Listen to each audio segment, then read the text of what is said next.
Chapter 574. Sulan hid in the bushes, a cold glint flashing in his eyes. Sulan had already sentenced the barbarian tribe to death in his heart. They would definitely be punished for daring to attack his city. But before that, he needed to seal off the area. He looked up at the top of the mountain, which was covered in snow. That was the white dragon's lair. He couldn't alarm the white dragon when dealing with these barbarians.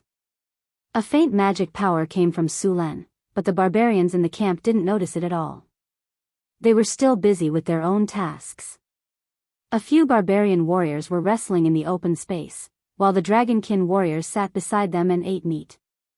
Because they had conquered Velatia City, the barbarians' harvest was beyond imagination.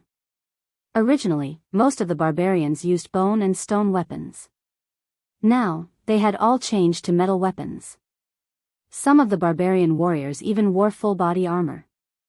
No one knew which unlucky knight had left it behind, but it was obviously a size too small for the barbarian warrior. But he didn't care and walked through the crowd with his head held high.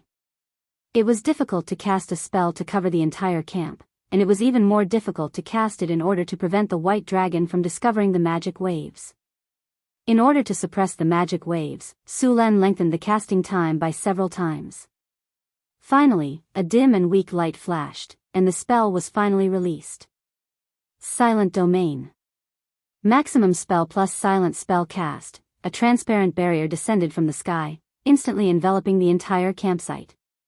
The original clamor disappeared in an instant, and the foot of the mountain became silent in an instant. After observing for a while, Sulan sighed in relief when he saw that there was no movement in the white dragon's lair. He then waved at the soldiers behind him, and the soldiers who were already prepared immediately began to attack. Whoosh whoosh whoosh. The archers of the sound shooting battalion instantly burst forth with astonishing speed. Only 30 archers of the sound shooting battalion activated rapid shooting and directly shot out a wave of arrows. The unprepared barbarians of the northern region were instantly turned into porcupines by the rain of arrows. Enemy attack. Enemy attack. After being attacked, the barbarians of the northern region reacted very quickly. As a tribe that lived in the wilderness, if they didn't react quickly enough, they wouldn't have the right to survive. A dozen barbarian warriors formed an arrowhead and charged forward. These top-level axe-wielding barbarian warriors roared and activated Berserk, then charged forward with their axes. Whirlwind slash, charge, chop, whirlwind slash, charge, chop.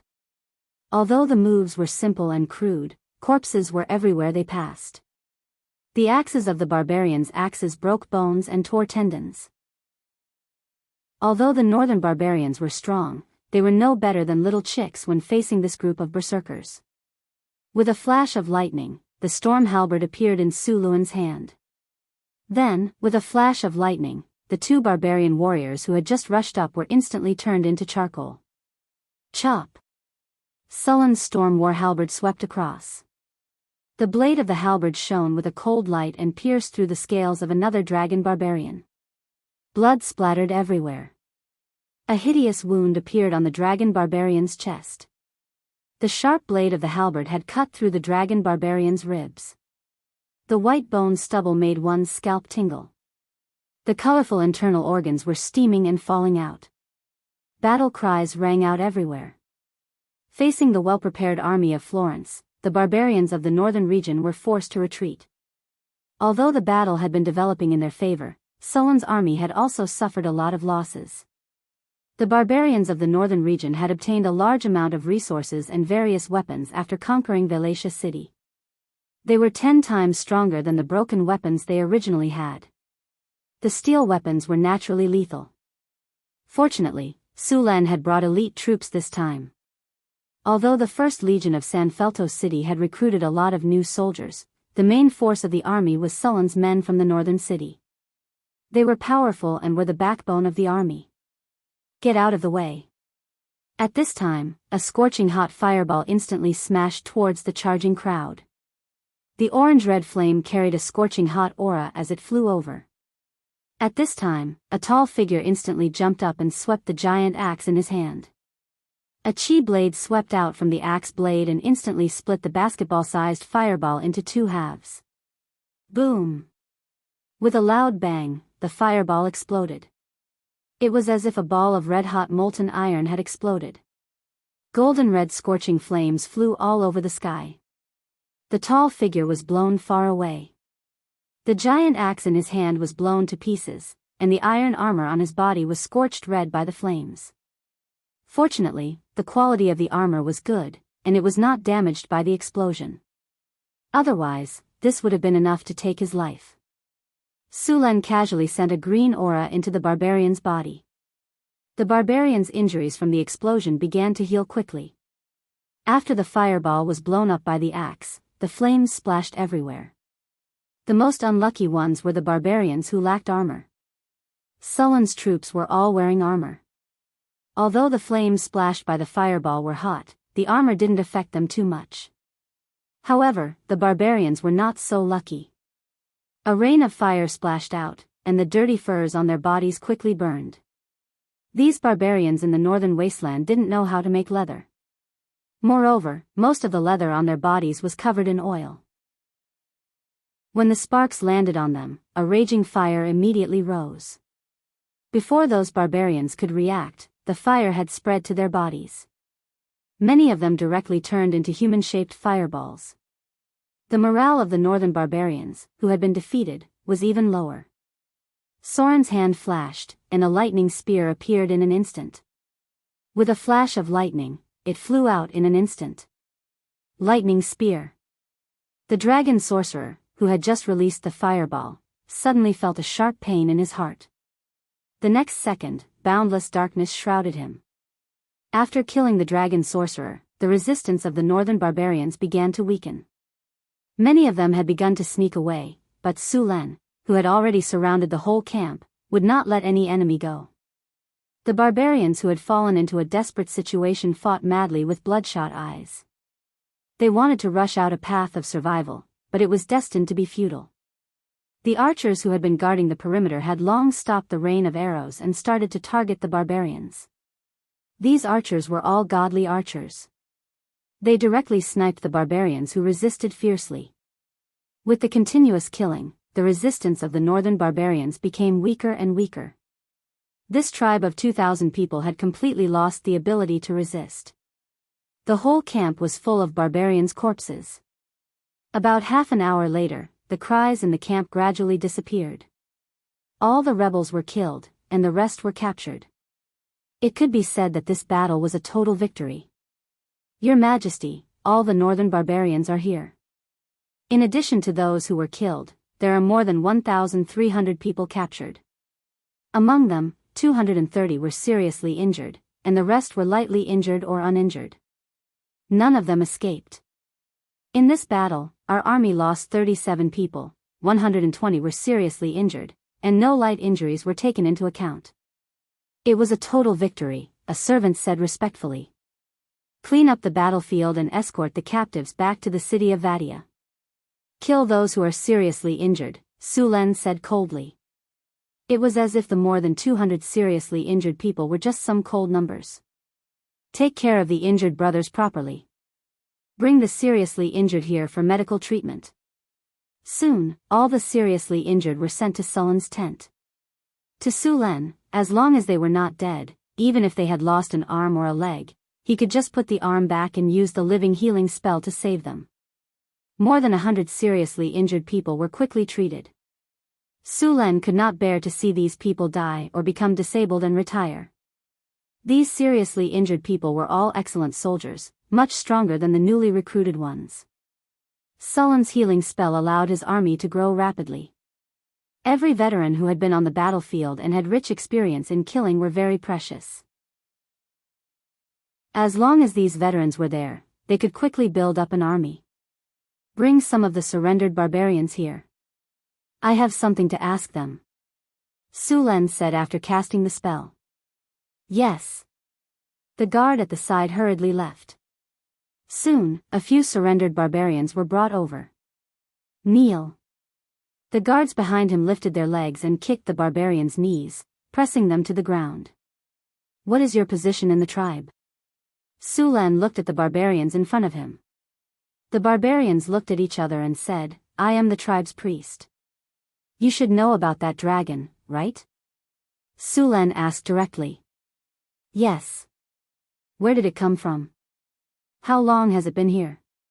Why did it attack Vadia city? How strong is it? What are its hobbies? Sulan stared at the barbarian priest. Are you planning to attack the dragon god? I won't tell you. Don't think you can get any information about the dragon god from me. Hearing Sulan's words, the barbarian priest's expression changed and he shouted. Looks like you won't give up until you see the coffin. Sulan shook his head slightly. You think I can't do anything if you don't tell me? Naive. You don't understand the power of magic. Sulan sneered. The barbarian priest's expression changed. He struggled and tried to hit the sharp blade next to him, but he was too late. Dominate human. A ray of light flashed from Sulan's body. In the next second, the barbarian priest who was struggling stiffened. Then, his gaze became dull. So what if you resisted? You still have to tell me, right? Sulan sneered. Then, he began to ask the barbarian priest questions. After that, Sulan casually summoned a ray of light and controlled another barbarian to ask the same questions. Chapter 575. After some questioning, Sulan had a clearer understanding of the giant dragon. His guess was right. It was indeed an elderly white dragon. According to the barbarians, this elderly white dragon had come here from the north 2 years ago. After arriving, it immediately conquered a few surrounding tribes and united them into a tribe of about 2,000 people.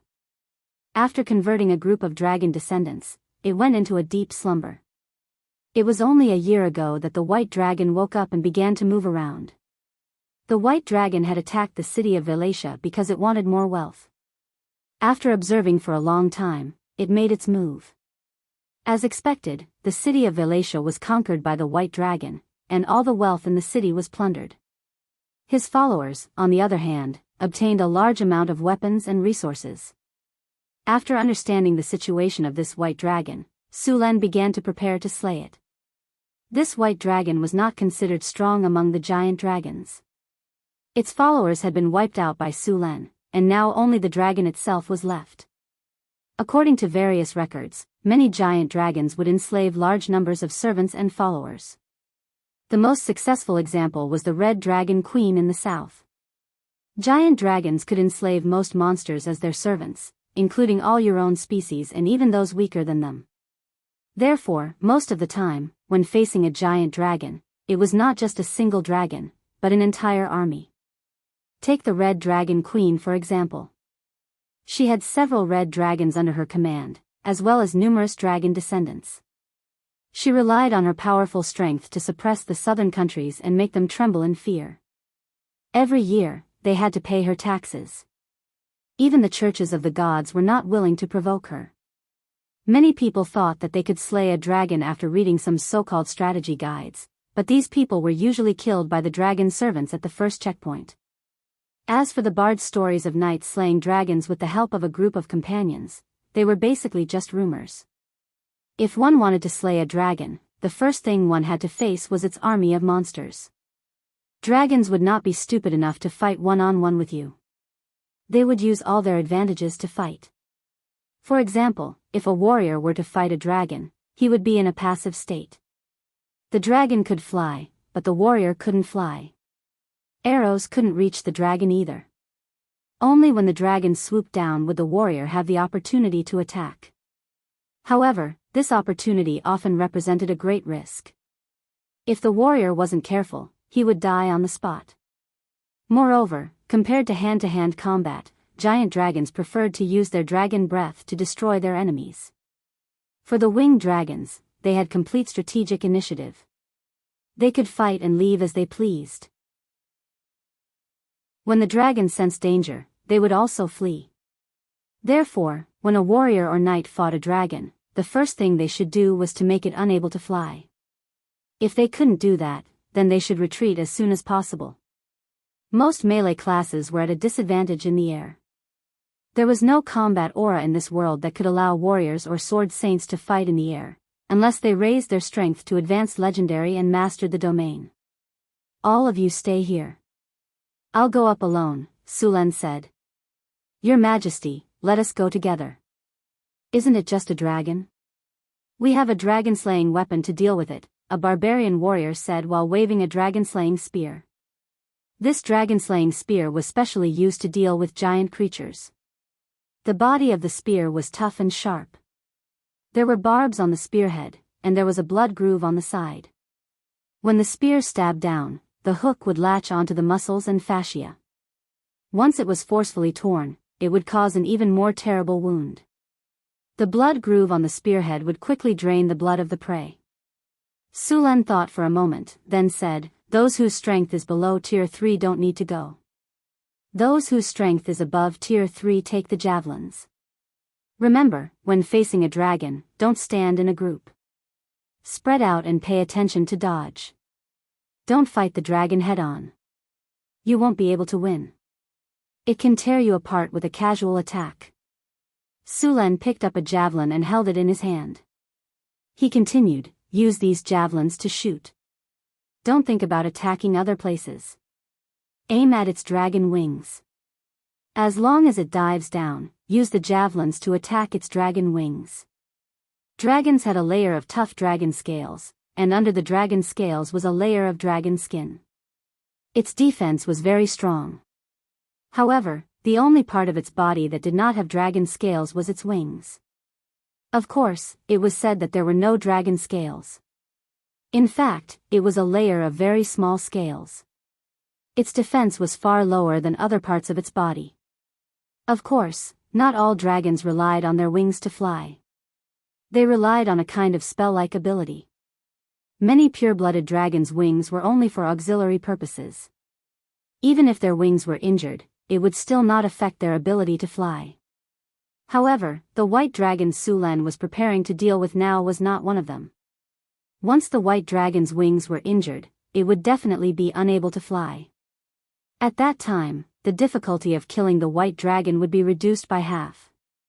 In fact, Sulan also had other ways to deal with the white dragon. For example, he had the Hydra's venom in his hands. Although the dragon's poison resistance was very amazing, the Hydra's venom was not ordinary. Even a dragon would not be able to withstand it. However, in this way, the blood in the white dragon's body would be contaminated and basically lose its value. Even the dragon's flesh and other parts of the dragon would be seriously affected. It could be said that even if the dragon was successfully killed, only the dragon scales and dragon skin would be of some use. To Sulan, this was basically a waste of 90% of the dragon's materials. The Hydra's venom was not that easy to remove. Sulan led the two teams of warriors and carefully climbed to the top of the mountain. The higher they went, the lower the temperature. Although part of it was due to the climate and environment, the more important part was the radiation of the dragon's body. Soon, the ground under their feet began to be covered with snow. The mountain peak became steep and slippery. A thick layer of ice covered the top of the mountain. This was not naturally formed. It was the effect of the white dragon's breath. The white dragon was born with the ability to walk on ice. It could walk on ice as if it was flat ground. On such a steep and slippery ice layer, if one was not careful, one would slip and fall. One should know that this was the top of the mountain. If one were to slide down from here, even the barbarian's physique would not be able to withstand it. "You guys can stay here." Sulan looked around and said. The space at the top of the mountain was narrow and there was almost no shelter. There was also a layer of ice covering the mountain. It was very unfriendly to others. Find a place to hide. If you have the chance, use the javelins to attack the white dragon's wings. At the same time, remember to protect yourselves. Sulan finished speaking and walked directly to the top of the mountain. Greater invisibility. A light flashed and Sulan's figure completely disappeared. Erase traces. Another light flashed and even Sulan's footprints and smell disappeared. After hiding, Sulan began to approach the white dragon's nest. The white dragon's nest was very steep and covered with a layer of ice. The entire mountain wall was very smooth. The cold wind whistled at the top of the mountain. It would be a problem for ordinary people to even stand, but for Sulan, it was not difficult at all. With a walk on the ice, Sulan walked on the ice as if it were flat ground. At the top of the mountain was an open platform that was smooth and flat. Dragons usually took off and landed on this platform. Because of their weight, dragons preferred to fly from high places. It was difficult for them to take off from flat ground. As soon as Sulan arrived, he felt something strange. An invisible pressure enveloped him. This pressure made his heart beat faster and made him nervous. The hair on his body stood on end, giving him a creepy feeling. Sulan had experienced this feeling before. That was when he was in the fire elemental plane and the red dragon Onyx via. Draconic aura. A word popped up in Sulan's mind. The draconic aura disappeared as quickly as it came. After a breath, this draconic aura had no effect on Sulan at all. This white dragon's draconic aura was not very strong. At best, it was similar to Onyxvia's. Onyxvia had just entered adulthood. Although it was 2 years younger than this white dragon, as the strongest red dragon among the Pentashade dragons, its draconic aura was far stronger than that of a white dragon. The most troublesome thing about killing a dragon was its draconic aura. This was a natural ability that existed from birth. As time passed, the draconic aura would become stronger and stronger. Draconic aura was very important to a dragon. They could easily enslave a large number of monsters with their draconic aura. At the same time, when facing a large number of enemies, it could intimidate the enemies. Those creatures with weaker minds and weak wills would not even have the courage to attack. Ordinary people could not withstand draconic aura at all. Even professionals would have to go through a test of will. More than 80% of professionals would not be able to withstand it. Therefore, there was no need to think about using human wave tactics to deal with a dragon. In fact, the more powerful and high-end the battle, the higher the requirement for will. In a battle of this level, there would often be a need for a test of will. Many of the wizard's control spells also required a test of will. Once the test failed, the target would be controlled by the spell. The more powerful the monster or demon, the more likely it was to have this kind of control spell. For example, the succubus queen in the bottomless abyss. Her seduction spell could not be resisted even by high-grade legendary figures. Once the target failed the test, they would be controlled by the succubus queen. When he came to the platform, Sulan quickly found the white dragon's nest. Before he got close to the nest, the dragon's nest was not deep. Sulan saw the target at a glance. It was a huge white dragon. This white dragon was at least 30 meters long. Its scales were smooth and had a layer of mirror-like silver white. It had sharp claws, sharp bone spurs, and a small mountain of gold treasures under its body. It was very similar to a powerful dragon. The wealth possessed by a dragon also represented the dragon's strength. Chapter 576. A cold wind blew, and a few snowflakes drifted down. It was snowing lightly in the sky. The white dragon in the center of the dragon's nest was still sleeping. Long and drawn-out breathing sounds could be heard. As the white dragon breathed, countless small pieces of ice flew out of the dragon's mouth and nose. Sulan moved slowly and lowered his footsteps as he approached the sleeping white dragon. Although the white dragon was sleeping, as long as Sulan made the slightest noise, it would immediately wake up. Under normal circumstances, the white dragon's nest was guarded by its kin, but this white dragon was very lucky. Its kin had all been killed at the foot of the mountain, so there were no guards around the nest at all. Sulan carefully moved forward, carefully observing the surrounding ground. Sure enough, he found a few hidden magic traps near the nest. Fortunately, the white dragon's magic ability was average, so these magic traps were not difficult enough. Sulan spent some time and successfully removed the magic traps. Sulan carefully followed the small path and continued to move deeper into the nest. He was less than 30 meters away from the white dragon. At this distance, he could clearly see the white dragon. It was more than 30 meters in size, with white scales and sharp claws. Below the white dragon's body, there was a dazzling light. That was the white dragon's treasure. In addition to gold and silver, there were many magic gems here. In addition, it had just ransacked a city. The number of treasures in front of him was astonishing. Sulan did not continue to approach.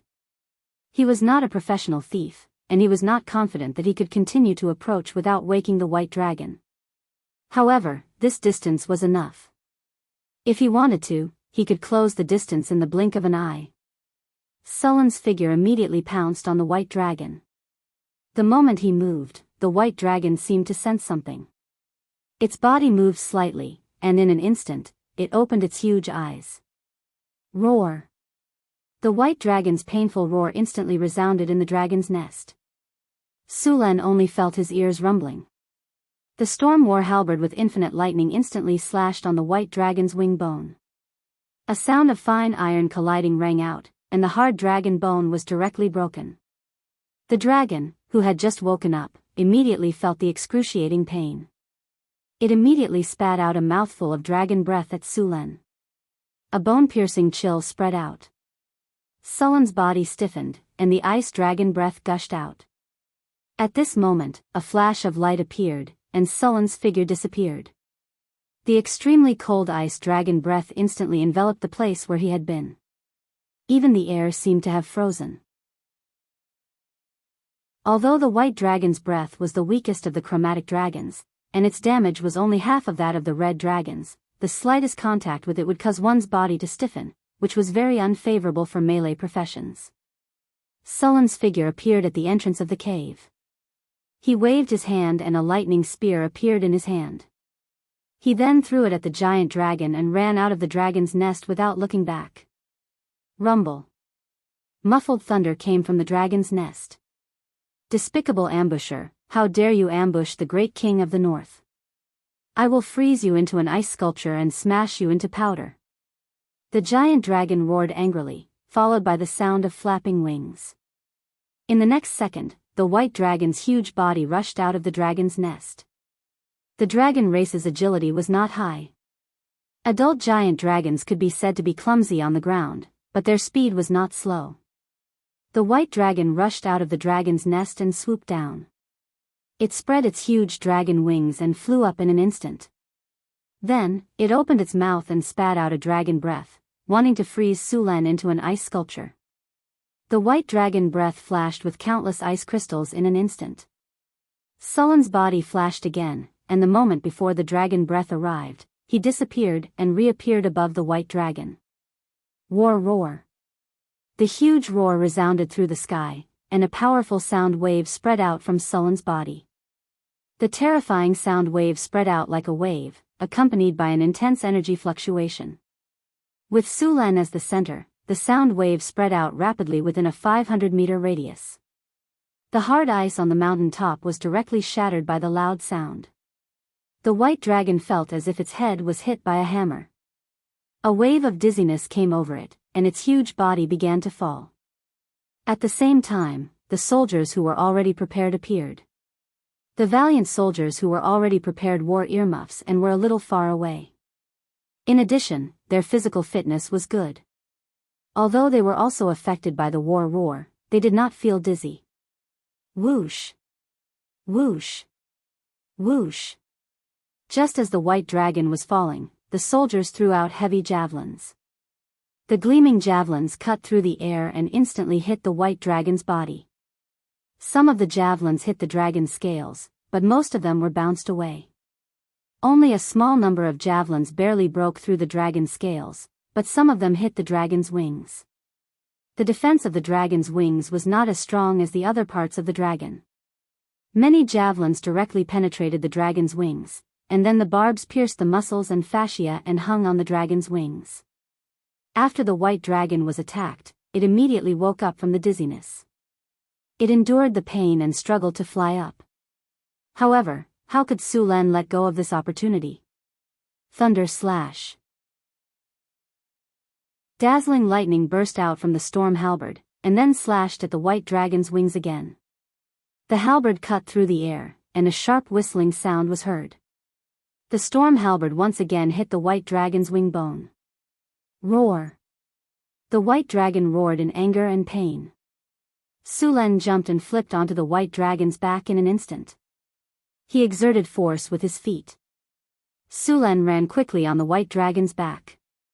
At this moment, the white dragon noticed Sulen on its back. Its body rolled directly and crashed into the cliff beside it. It looked like it was going to smash Sulen into meat paste. Sulen exerted force with the tip of his foot and jumped directly from the white dragon's back. Then, he tilted his body and kicked hard on the cliff with his right foot. Once again, he rushed toward the white dragon. Frost breath. Seeing Sulen rushing toward it, the white dragon showed a cruel and bloodthirsty expression. Seeing that Sulen was about to rush up, the white dragon suddenly turned its head and opened its ferocious mouth. A bone-chilling frost breath was instantly spat out. Sulen, who was charging at a high speed, could not dodge at all. The lightning on his body flashed instantly, and a shield made of lightning appeared in front of him. In the next second, the frost breath collided with the thunder shield. The bone-chilling coldness was felt, and a thick ice sculpture was formed on the thunder shield. Seeing that the ice sculpture was formed in an instant, the white dragon's eyes flashed with a hint of violence. However, before it could do anything, countless lightning bolts exploded from the ice sculpture. Sulen swung the storm halberd from the sky and pounced on the white dragon's neck like an eagle. Roar! The white dragon's dull roar was heard, and it was in great pain. The white dragon's huge body could not help but tremble. Then, its thick dragon tail swept toward Sulen. Scorching blood gushed out. The storm halberd left a deep wound on the white dragon's neck. The dragon's scales were broken, and the wound was 30 centimeters long. Through the wound, one could even see the bones inside. The dragon's tail came with a whistling wind. Sulen did not even look back. With a flash of light, his figure disappeared in an instant and reappeared in mid-air in the next second. The white dragon's huge body made it difficult for it to turn around. Moreover, its huge body also provided plenty of attacking positions. Its body could even become a tool for Sulen to dodge. Lightning flashed, and the storm halberd in Sulen's hand danced quickly.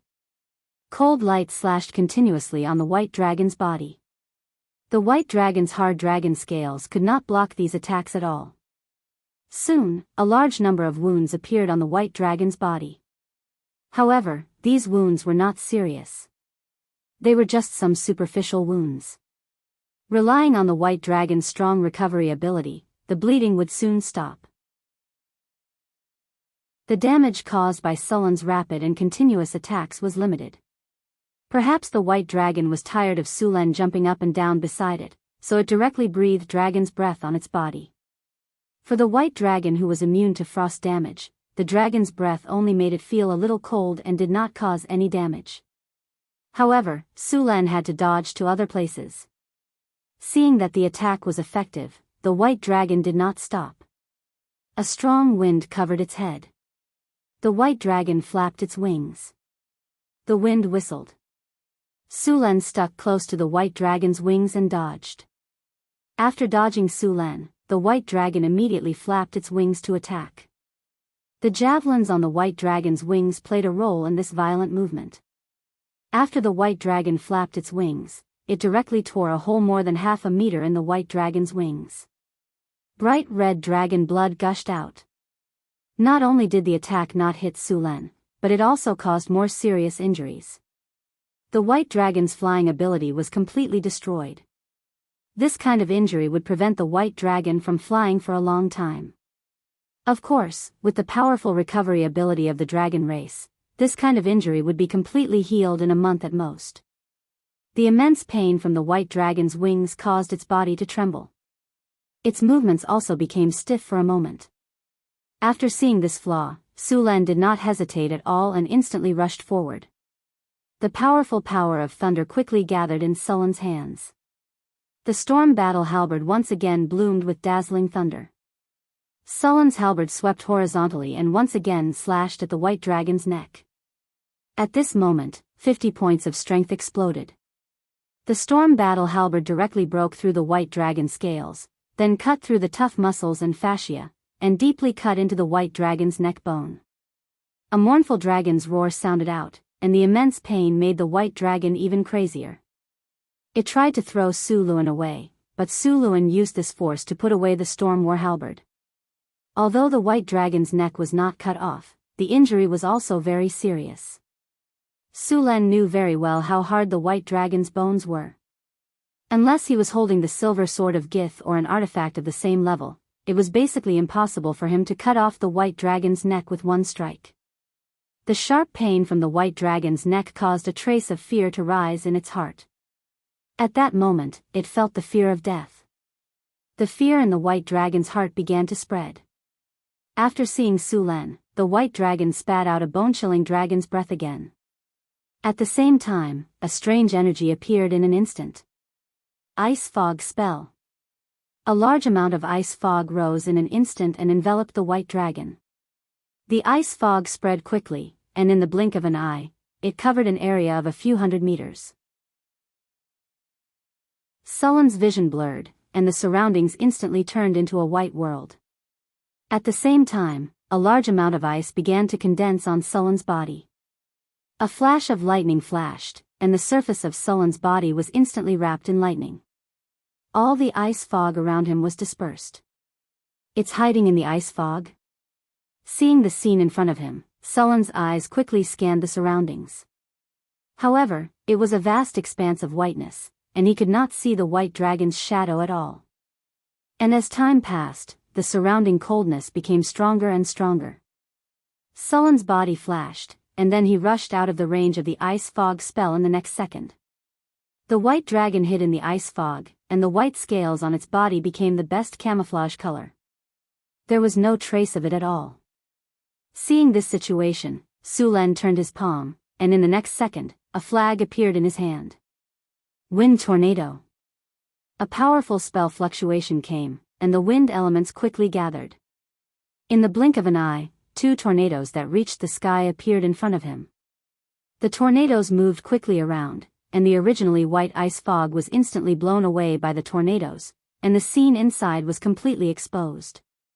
To Sullen's surprise, the white dragon was not preparing to launch a sneak attack, but was preparing to run away. All the javelins on the dragon's wings had been pulled out, and the dragon's wings were broken and bloody. However, the white dragon did not care and directly breathed dragon's breath on the dragon's wings. The original holes and wounds were instantly frozen. Although it was still somewhat inconvenient to move, it could now fly again. Seeing this situation, Su Lan was a little surprised. At that time, it was reasonable. Although dragons were arrogant, they were not brainless. After confirming that they could not beat them, they would also run away. One must know that dragons often ran away in the affairs of dragon whelps, and even dragon whelps, but they would usually remember these things. Dragons were very vengeful creatures. They would even be attacked when they were young, and then when they were strong, they would directly fly over to retaliate. Seeing that the dragon was about to run away, Su Lan rushed up without thinking. He did not want to be remembered by a dragon in the future. Thunder Spear. The dazzling thunder flashed in Sullen's hand, and in the next second, a spear completely composed of thunder and lightning flew out in an instant. In the blink of an eye, it hit the dragon's body. The infinite power of thunder and lightning exploded on the dragon's body, and the white dragon, who was about to escape, was stunned for a moment. Sullen's figure flashed, and in the next second, he appeared beside the white dragon. The storm halberd swept across, and the sharp halberd blade instantly cut the dragon's wing bones. The dragon's wing bones, which were already overwhelmed, could not withstand the pressure and directly broke. Roar! The cold dragon's breath came, and Su Lan moved his feet. His body instantly went around the dragon's side, and the storm halberd in his hand quickly attacked. After losing the dragon's wings, the white dragon could not fly, and their movement speed was even slower. They could not keep up with Sullen's rhythm at all. They were beaten by Su Lan, who was at full strength, and could not fight back. Chapter 577. Roar. A dragon's roar echoed around the top of the mountain. The snow had stopped, but the air was getting colder. The white dragon became crazier after realizing that it had no hope of escaping. It wanted to kill Sulan at all costs. The white dragon's wings, neck, and back were torn apart. Dragon blood kept dripping onto the ice. Although the dragon looked like it was in a sorry state, it was only on the surface. The dragon's strong vitality gave them an extraordinary tolerance for injuries. Even now, the white dragon's injuries did not cause it to enter a state of serious injury. The white dragon's eyes were red. It had just used the frost dragon's breath to freeze its wounds, and then relied on its rapid recovery ability to recover. Seeing this ferocious beast in such a sorry state, a few barbarian warriors not far away also became eager. In their eyes, this dragon was about to die. As long as they could leave a wound on it, it would be enough for these barbarians to brag about for the rest of their lives. Finally, after seeing the hideous wounds on the dragon's body, the barbarian warrior waved his giant axe and chopped at it with all his strength. "Don't attack, retreat." Sullen's expression changed when he saw the barbarians break the rules and attack the dragon. He immediately reminded them loudly. Unfortunately, it was too late. A bloodthirsty look appeared in the white dragon's eyes. Its originally slow movement sped up in an instant. Its huge body was unexpectedly agile at this moment. The barbarians who had just rushed up did not have time to react. They were instantly slapped down by the dragon's huge claws like flies, and then stepped on with force. The white dragon's body was more than 30 meters long, and its weight was at least 20 to 30 tons or more. One could imagine the explosive pressure when all this weight was used on its feet. The armor made of fine steel was completely useless under this pressure. It was as if Mount Tai was pressing down on it. Bang! A dull thud sounded, followed by the sound of metal rubbing against each other. The armor made by the dwarven master was flattened like a can. The barbarian warrior was stepped on like a ripe tomato. Bright red juice splashed out, and the hard ice cracked like a spider web. The surrounding ground was instantly blood red. In this situation, no matter how powerful Sullen's physical healing technique was, it wouldn't be able to save him. Unless he upgraded his physical healing technique to the highest level and learned the 7-star life-prolonging lamp, he would be able to revive him. "Back off, everyone, back off," Sulan said with an ugly expression. Then, lightning appeared on his body again. After the white dragon finished its attack, it didn't have the slightest intention of stopping. Those people were too close to it just now, and there was no time to dodge. The white dragon's huge body twisted slightly, its ferocious head stretched forward, and its mouth full of sharp teeth opened slightly. Sullen's expression changed, and he immediately shouted, "Dodge, it's the dragon's breath." "Who?" The piercing cold shrouded in an instant, and countless ice crystals were spat out from the white dragon's mouth. Everything in its path turned into ice sculptures. The range of the dragon's breath was more than 15 meters. Those who didn't dodge in time were directly frozen. Countless ice crystals quickly condensed on their bodies. Almost at this moment, their bodies were frozen into hard ice sculptures. The dragon's breath dissipated, and 3 lifelike ice sculptures flickered under the sun. Through the layer of ice on the ice sculptures, one could clearly see the expressions of those people before they were frozen. Bang! The huge dragon claw suddenly slammed forward, and the 3 ice sculptures in front of them were like crystal glass, instantly shattering into countless pieces. The other barbarian warriors around them were furious. Their brothers died in the blink of an eye, and they wanted to rush up to avenge them. However, under Sullen's command, they all pushed away. In this battle, those barbarian warriors could only harass from a distance. Those who dared to intervene directly were all killed by the dragon. In this level of battle, even a grade 4 profession could only be a bystander. The difference between the body of a human and a dragon was too big. The dragon weighed more than 20 tons, and it would be crushed easily. Flash! With a flash of lightning, Sullen's figure instantly appeared beside the dragon, and he quickly swung the storm war halberd in his hand. Clang! The sound of metal colliding rang out.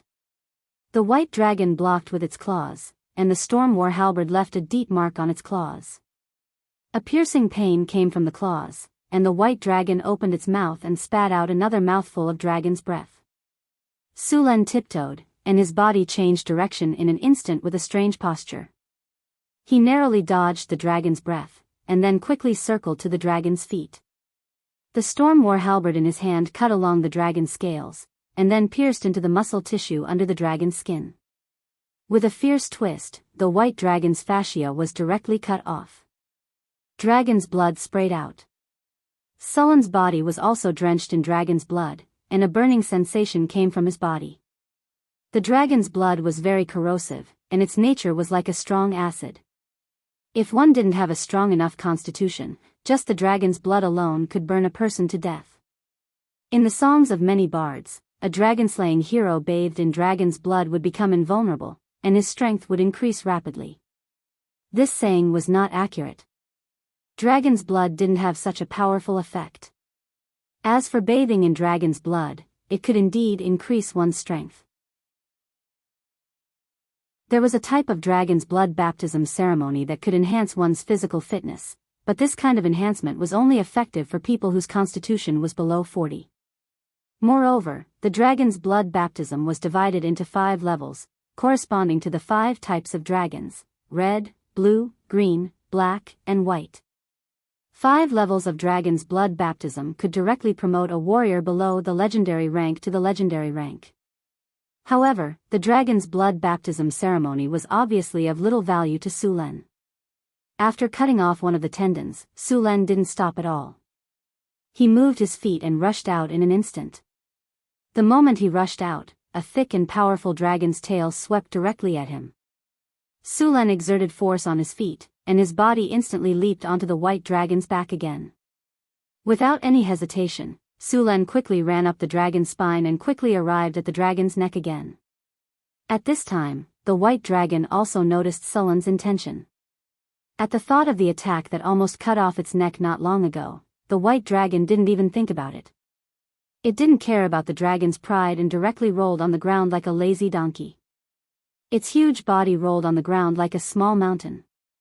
Sensing that something was wrong, Sulen didn't have time to attack, and instantly jumped down from the dragon's back. Boom! The 30-meter-long giant rolled on the ground, and the movement was very loud. The barbarian warriors who were originally around ran as far as they could. If they didn't dodge in time, they would end up being crushed into a meat patty. After the white dragon rolled and shook off Sulen, its long tail swept over. The dragon's tail swept across, and wherever it passed, the rocks and branches in front of it were all swept away. With a flash of lightning, Sulen's figure disappeared in an instant and then reappeared beside the dragon. As soon as he appeared, Sulen felt a piercing chill. Before he could react, the frost dragon's breath covered his head. Sulen had just used flash, so he didn't have time to dodge again and was directly hit. The cold chill shrouded Sulen, and the surface of his body began to condense ice. After this period of battle, the white dragon had discovered a pattern. Every time Sulen flashed, he would appear around it. So when it saw Sulen flash, it directly used frost dragon's breath to cover the surrounding area in an instant. This was also the reason why Sulen collided with the frost dragon's breath as soon as he appeared. Feeling the stiffness of his body, Sulen's expression changed greatly. The lightning power in his body exploded in an instant, and the ice on the surface of his body quickly shattered. In the blink of an eye, Sulen was about to break free, but it was too late.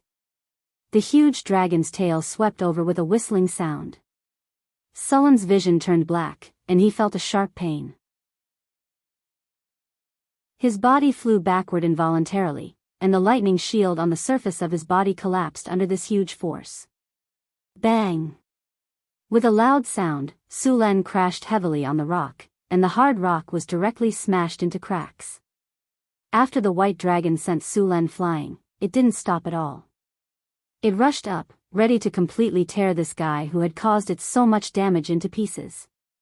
Sensing the danger approaching, the lightning power in Sulen's body surged out instantly, and countless lightning bolts burst out.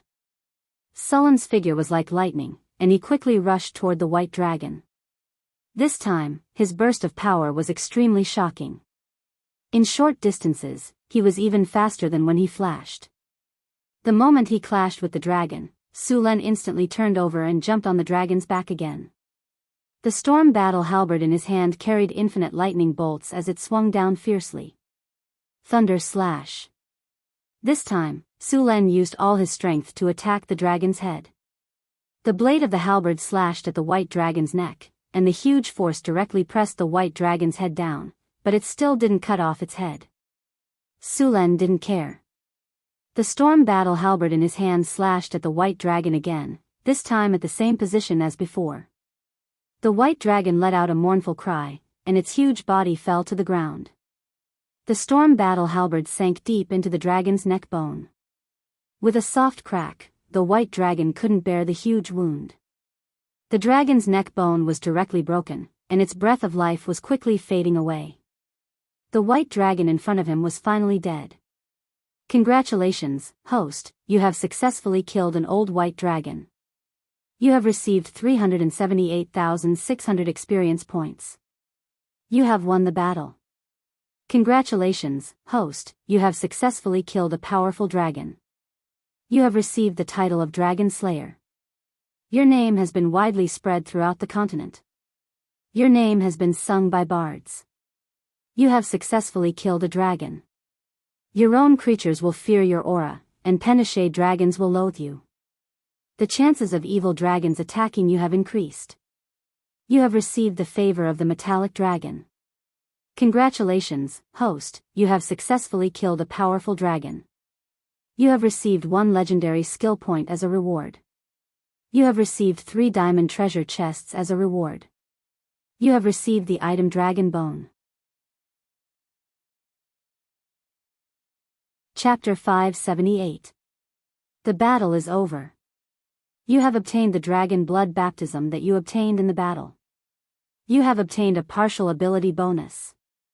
Because your strength has exceeded the range of the dragon blood baptism, you can't increase your strength. Baptism complete.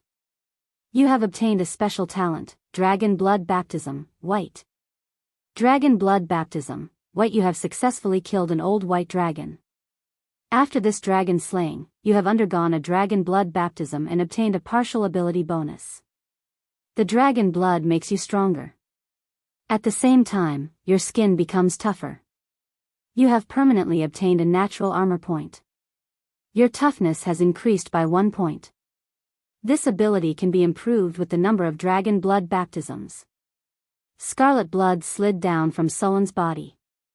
The dragon blood had lost its magic power, but there was still a lot of blood in the dragon's body. Sulen only used a small part of it. He snapped his fingers and a flash of light appeared. The dragon's huge body was directly sealed. This kind of sealing spell could temporarily preserve the dragon's body so that it would not lose its magic power over time. Then, the dragon's body could be stored in the storage space. The dragon's body was a very precious treasure. After special treatment, the dragon's meat could be used to increase attributes. At the same time, many nobles were eager to buy the dragon's meat because dragon meat generally had the effect of enhancing sex drive, especially the dragon's penis. As long as this thing appeared, nobles would be willing to spend a lot of money to buy it. A dragon was about 20 tons.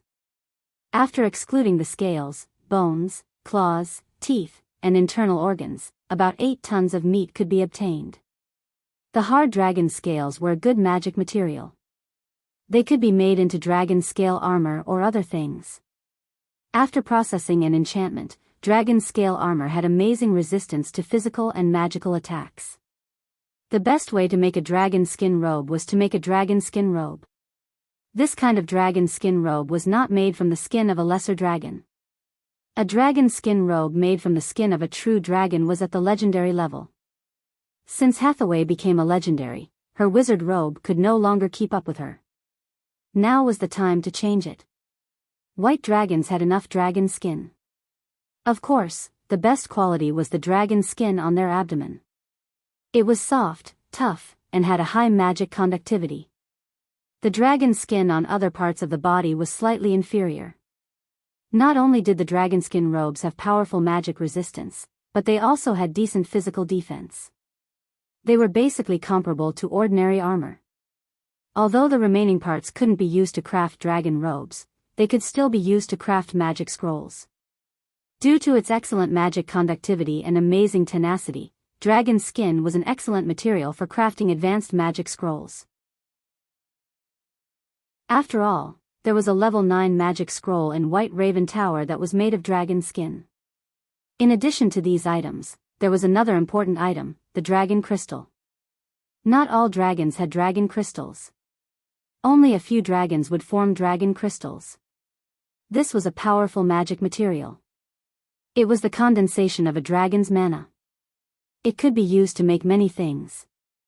Most of the innards of dragons were poisonous, but they were still good magic materials. Hathaway had many recipes that required these materials. As for the dragon heart, Sulen planned to give it to Phyllis. As a dragon blood sorcerer, Phyllis's bloodline power was not high. This time, Sulen obtained the white dragon heart. He could completely purify her blood and strengthen the effect of the dragon blood in her body. Before killing the dragon, Sulen had already prepared the various parts of the dragon's body. Seeing that Sulen had killed the giant creature, the surrounding barbarian warriors slowly approached. Sulen directly asked them to clean up the battlefield. The dead soldiers needed to be collected again.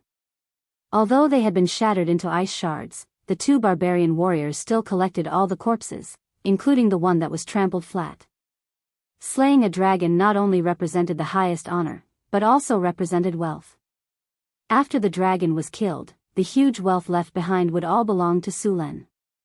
This white dragon's wealth was not small. This time, although a few barbarian warriors were killed or injured, the harvest was also good.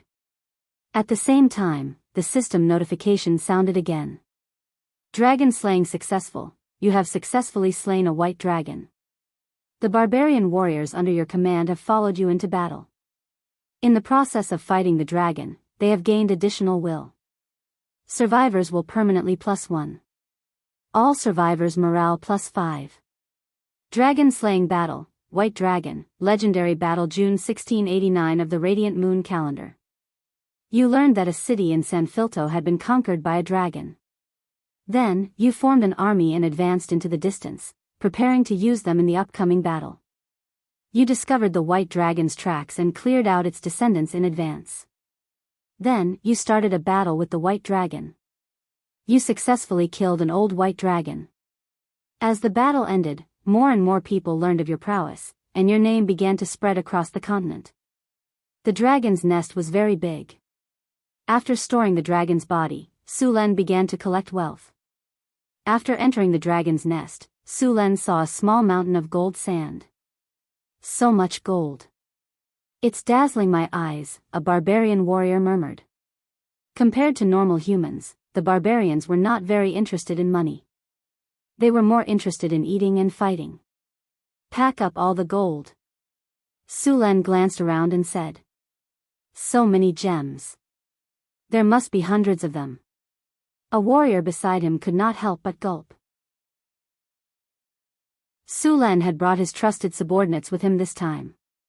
Most of them were from the northern city, so he could rest assured that they would fill up the treasure chests. Most of the treasures in front of them were looted by the white dragon from Velatia City. At that time, the white dragon had moved all the treasures in the city. This white dragon's wealth was more than many red dragons and gold dragons. Pack up all the treasures and bring them back. No one is allowed to hide them. If anyone dares to hide them, you know the consequences. When we return to Sanfilto City, I will reward you according to your contributions. Sulen quickly finished the task. He let the soldiers collect the gold products while he checked the various magic materials and gems in the treasure chests. There were more common gems, such as rubies, sapphires, agates, emeralds, and so on. There were about hundreds of them. These gems were less valuable. Perhaps it was because this world was rich in minerals. Finally, there were about 100 diamonds, which the white dragon liked to collect. These diamonds collected by the white dragon were of high quality and large in size. They were very good magic materials. One of the diamonds was bigger than an egg. It was a crystal-clear rose diamond. It was oval in shape and had not been polished at all. Soren held the beautiful rose-pink diamond in his hand and estimated that it weighed about 60 grams. If this weight was in his previous world, it would probably be a rare treasure. If it was polished carefully, the price of this diamond would be very high. Of course, even in this world, it was quite rare. Basically, only the top nobles could have it. Sulen planned to give this rose-pink diamond to the dwarven craftsman to polish. A pink diamond of this quality could be made into jewelry or sold at a very high price. Of course, Sulen guessed that Hathaway and the others would not let him sell this gem. Sulen put away the rose-pink diamond and then continued to search the treasure chests. He wanted to see if there were any rare-grade equipment as trophies. Unfortunately, he only found some low and mid-grade magic equipment. It seemed that the dragon did not care much about it. Dragons had very rich appraisal skills. The value of an item could be accurately estimated to the level of 1 copper an hour. Most of the time, the dragon would know the specific price at a glance. A successful dragon was usually a top-notch valuer. As this dragon had not been here for a long time, it rarely encountered adventurers, and naturally, it was difficult for it to collect high-value rare-grade equipment. Sulen estimated that these rare-grade equipment were most likely obtained from the city of Vadia. Normally, the more frequently a dragon was challenged, the more it would have. The more loot it collected, the more valuable it would be. The white dragon, which was directly killed by Sulen, didn't collect many rare-grade equipment. After all, the Penishade dragons did not know how to make equipment. Most of the equipment in the dragon nest was left behind by adventurers who wanted to be dragon slayers.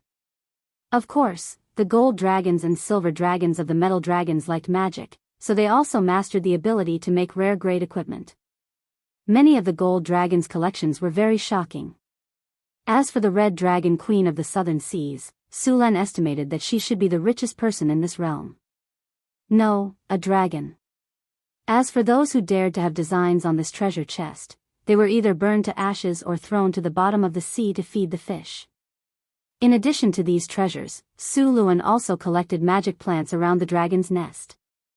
Due to the special environment in the dragon's nest, some dragonized plants would grow, the most famous of which was the dragon saliva. It was said that this plant was mutated when the dragon's saliva dripped on the ground while it was sleeping.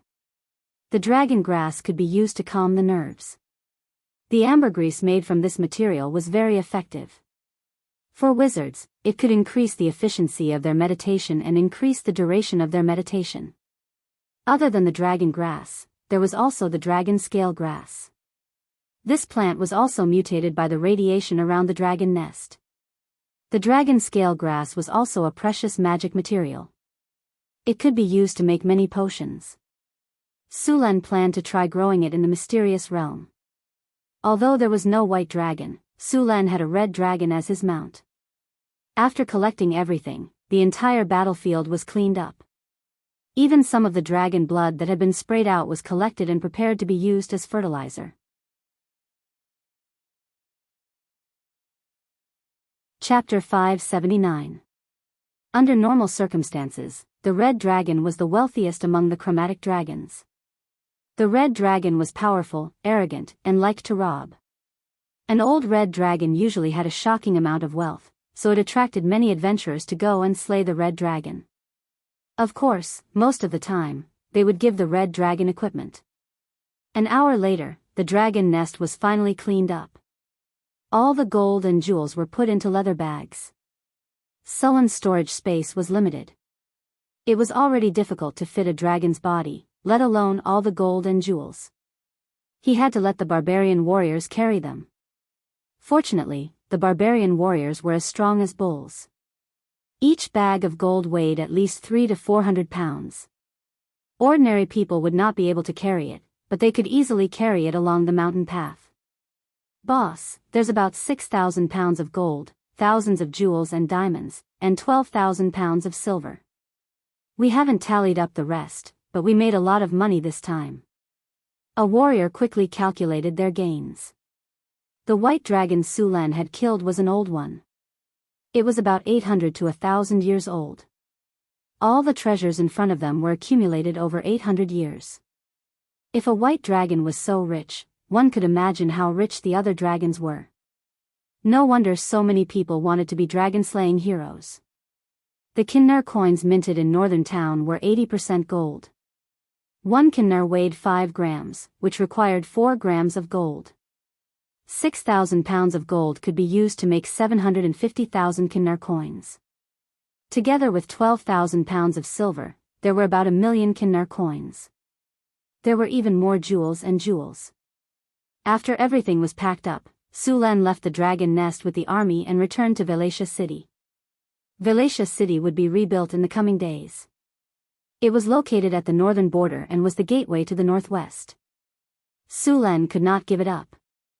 Although the city had been breached not long ago, the city's population had suffered heavy casualties, and even more people had fled to other cities. However, as long as the city was rebuilt, those refugees would quickly return.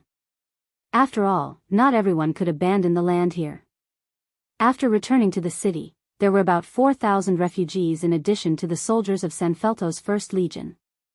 These refugees were scattered in the wilderness after the fall of the city. Now that the city had been rebuilt, they had returned. After Sulan returned to the city, he immediately took out the white dragon's corpse and prepared to dispose of it. Leaving it there for too long would affect its quality. When the refugees saw the huge white dragon's corpse in the square, they instantly exploded. These refugees had personally witnessed the might of the white dragon when it broke through the city. Now that such a terrifying beast had been slain by the king, Sulan's prestige in the hearts of these refugees rose to the peak. News of Sulan's dragon-slaying also spread like wildfire. The nobles near Watya city were the first to receive the news. When they heard that Sulan had killed a dragon, their faces turned pale, and they hurried to Watya city with all sorts of resources and treasures. Disposing of the white dragon's corpse was not an easy task. Sulan immediately contacted Hathaway and asked her to bring some things to help. When Hathaway heard that Sulan had successfully slain a dragon, she was so shocked that she could not close her mouth. She immediately abandoned the enigmatic lock technology that she was perfecting and used the teleportation circle to teleport to Watya city. It's so big. It really is an old white dragon. Hathaway's eyes lit up as she looked at the white dragon's corpse. Save this white dragon's skin for me. I want to make a sorcerer's robe with it. Don't worry, I've saved the best for you, Sulan said with a smile. Hathaway walked around the corpse and said, "What do you plan to do with this white dragon's corpse?" "I haven't thought about it yet." "You're a sorcerer, so you have more say about this material." "You tell me," Sulan said. "Okay, I'll tell you first. If you have other ideas, you can add them." Hathaway nodded and said, "Dragon scales and skin can be used to make dragon scale armor and dragon hide armor. The skin on the belly and wings is soft and tough, so it can be used to make sorcerer's robes. The rest of the dragon's skin can be used to make dragon hide armor. After enchantment, the worst of the dragon hide armor will be Transcendent Grade 3. The better ones can be Grade 4 or even Legendary. Even if you don't need it, it's not bad to give it to your core subordinates. The rest can be made into magic scrolls. Dragon scales can also be used to make armor. Compared to dragon hide armor, dragon scale armor has stronger defense. I checked the dragon's blood just now. There's still a lot left and it's been preserved well. It's very active and can be used to make dragon blood potions.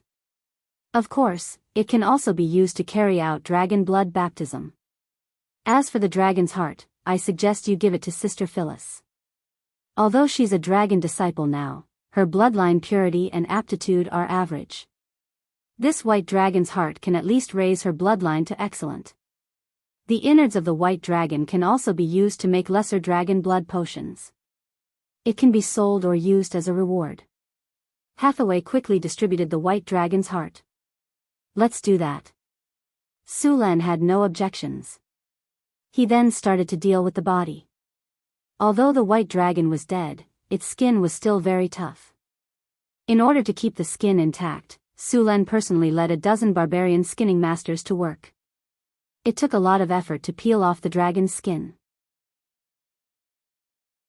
The dragon's skin was so tough that dozens of skinning knives were broken. Dragon meat was poisonous to a certain extent, so it couldn't be eaten directly. It had to be processed first. Therefore, the dragon meat was preserved for now.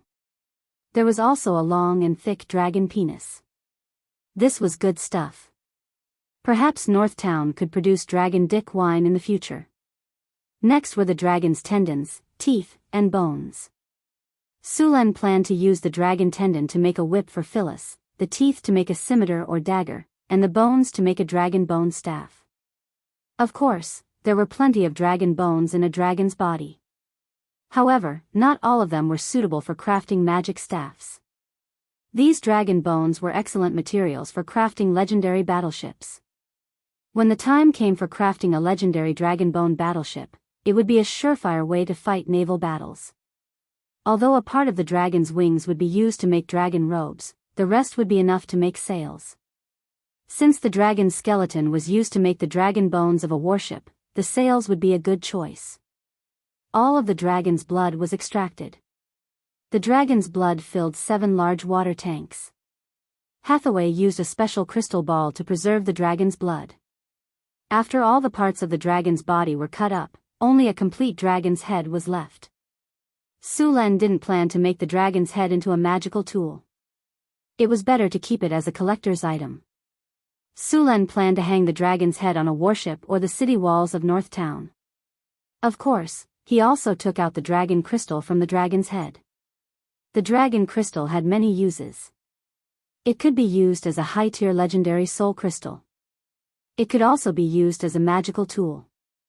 In the hands of a lich, it could even be used to summon an undead dragon. Sulen planned to make the dragon crystal into a legendary construct. After spending an entire day, the white dragon was finally completely dissected. Hathaway didn't stay any longer. After dissecting the dragon, she took some of the materials back to Northwind Tower. Sulen still had matters to attend to in Vadia City. Today, the nobles of several cities around Vadia City hurried over. As soon as they saw Sulen, they prepared gifts without saying a word. These nobles were very smart. They knew that Sulen wanted to rebuild Vadia City, so they sent all kinds of materials. After delivering the materials, they requested an audience with Sulen. Sulen wasn't happy with these nobles, but he still received them on account of the materials. Your Majesty. 6 nobles bowed respectfully.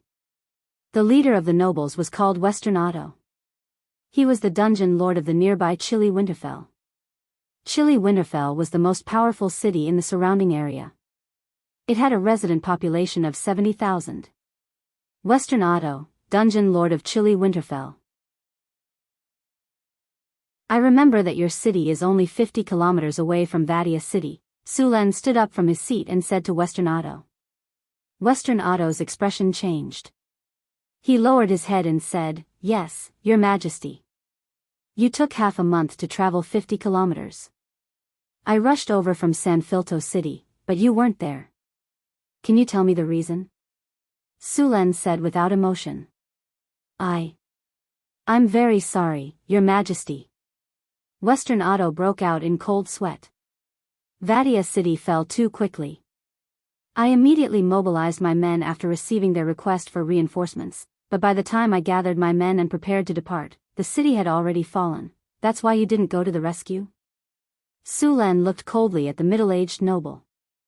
To be fair, the Western Australian did not look like those nobles in the south who were fat, greedy, and stingy like pigs. On the contrary, he should have been very handsome when he was young.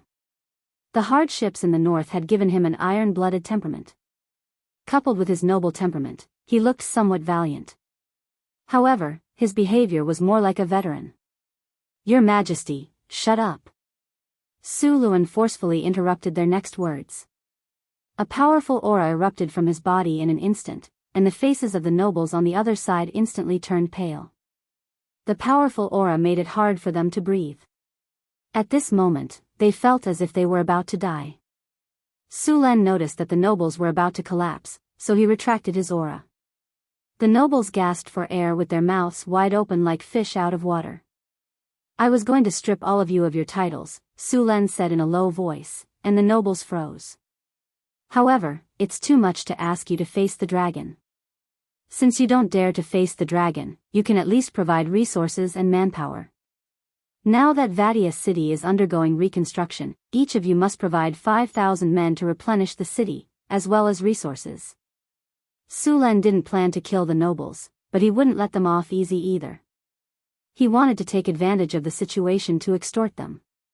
He wanted resources and other things, and at the same time, he wanted to use this opportunity to reform the city.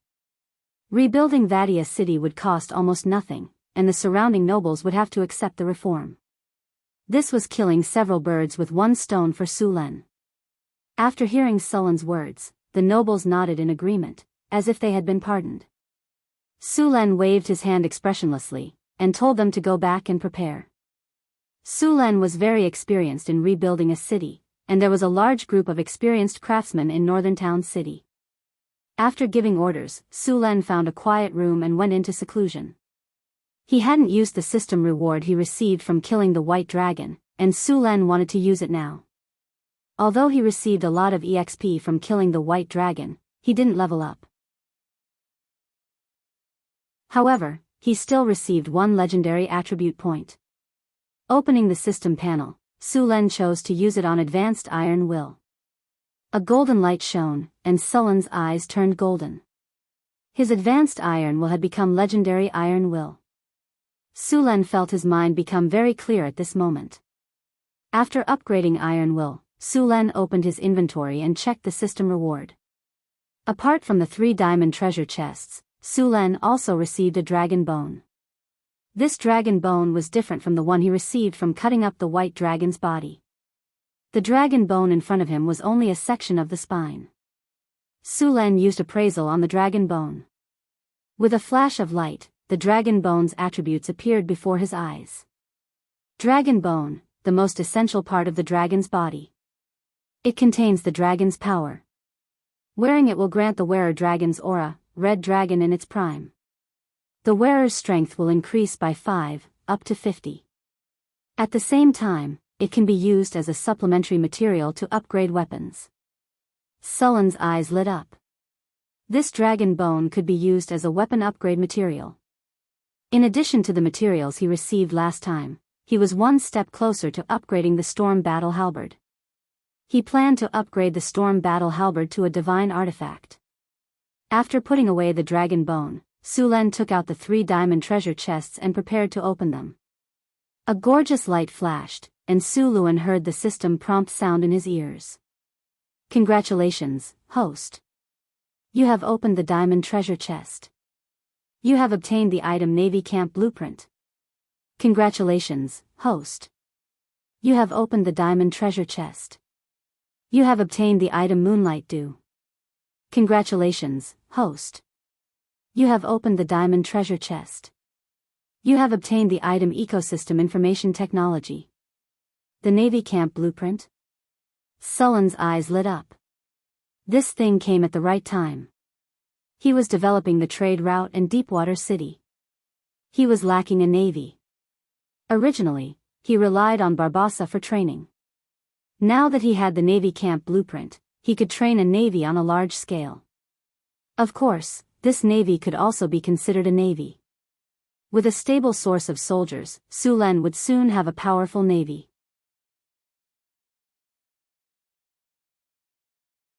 Chapter 580. The Navy camp needed to be built in Deepwater City. Sulan put away the blueprint and looked at the rest of the things. There was a crystal bottle and a scroll of information. Sulan took out the crystal bottle. There was a shining silver liquid in the crystal bottle, and the whole room was instantly illuminated with a layer of silver light. It looked as beautiful as the moonlight at night. Countless starlights swayed in the crystal bottle. This small crystal bottle seemed to have contained the entire galaxy. It looked very beautiful. Moonlight Dew, the legendary magical dew condensed from the moon. It gathers a large amount of moonlight power. It has the magical effect of removing evil power, pollution, purifying blood, improving physical fitness, and speeding up the fusion of various energies. Sulan checked the attributes of the Moonlight Dew with identification. This bottle of moonlight dew could remove pollution, which was good news for Sulen. He had not absorbed the divinity crystal stone he got after killing the abomination, mainly because of the pollution and evil power on it. Now that he had the moonlight dew, he could remove the pollution and evil power on it and speed up the fusion of energy, which could save him a lot of time. When he returned to Northern City, he was ready to integrate the divinity into his body. Although the crystal bottle looked only the size of a palm, the space inside was still very large. On the surface, it seemed to only contain 50 milliliters of moonlight dew, but in fact, its capacity was 1 cubic meter, which was enough for a bath. Not only was it enough for Sulen, but it was also enough for Hathaway, Phyllis, and the others. After putting away the crystal bottle, Sulen picked up the scroll next to it. The scroll looked like it was made of a material similar to gold foil. Its texture was soft like paper, but it was very tough. Sulen clearly felt that this scroll contained a strange magic power. This scroll was actually a magic item. Using a magic item to record knowledge, Sulen was suddenly very interested in this scroll. The most famous magic scrolls in history were the artifacts, the Nether Secret Scrolls. There were a total of 108 Nether Secret Scrolls, which recorded the knowledge of almost all schools. This set of artifacts created a glorious era, and even the Arcane Empire was established on the basis of these scrolls. It was the source of the rise of the Age of Thorium and the cornerstone of the birth of the great arcanists. In the Age of Thorium, almost all spellcasters gained a lot of knowledge from this ancient scroll. The ancient Arcane Empire civilization started from here. Even now, Hathaway used a large number of spells that originated from the knowledge in the Nether Scrolls. The complete Netherese scrolls were divided into 2 parts, with a total of 108 golden scrolls. Legend had it that this scroll was written by the combined efforts of many ancient gods of order. The upper half of the Nether Scrolls had been destroyed during the Age of Thorium, while the lower half had been stolen. Their whereabouts were still unknown. Only a few scattered Nether Scrolls were preserved in the entire multiverse. This divine artifact contained the knowledge of the creation of the Mice Energy Core. Even the original floating city was built with the knowledge contained in it. In the Age of Thorium, the great arcanists even felt that as long as they read enough knowledge in the Nether Scrolls, it could help them directly become gods. It could be said that this was the origin of a powerful civilization. The Nether Scrolls not only contained a variety of mysterious and powerful knowledge, but these scrolls themselves were also powerful artifacts. When reading these scrolls, they could also obtain many powerful supreme magic abilities and talents, and even directly upgrade one's profession level. Of course, this artifact was so powerful, but not everyone could read it. After the experiments of the ancient arcane mathematicians, every time a scroll was read, one could upgrade one's level. The threshold for reading the scroll was very low, but most people could only read the first page. Generally, people with strong minds and developed brains could read up to the 8th page, while most wizards could only read up to the 5th page.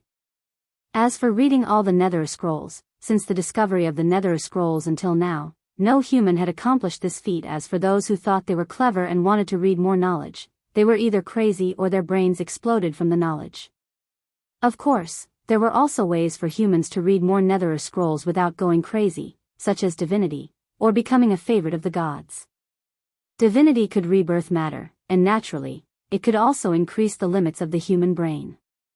If someone claimed to have read the entire set of Netherese scrolls, they were either bragging, or they were reading fake scrolls. There was a limit to how much a mortal could read, because the mortal brain could no longer contain this knowledge. It was impossible to continue reading after digesting it for a few years. Only gods could read a lot of them. The existing Nether Scrolls were basically incomplete, and the knowledge recorded in them was not very important. The scroll in Sulen's hand was a remnant of the Nether Scrolls. It recorded the knowledge of using spells to create a complete biosphere.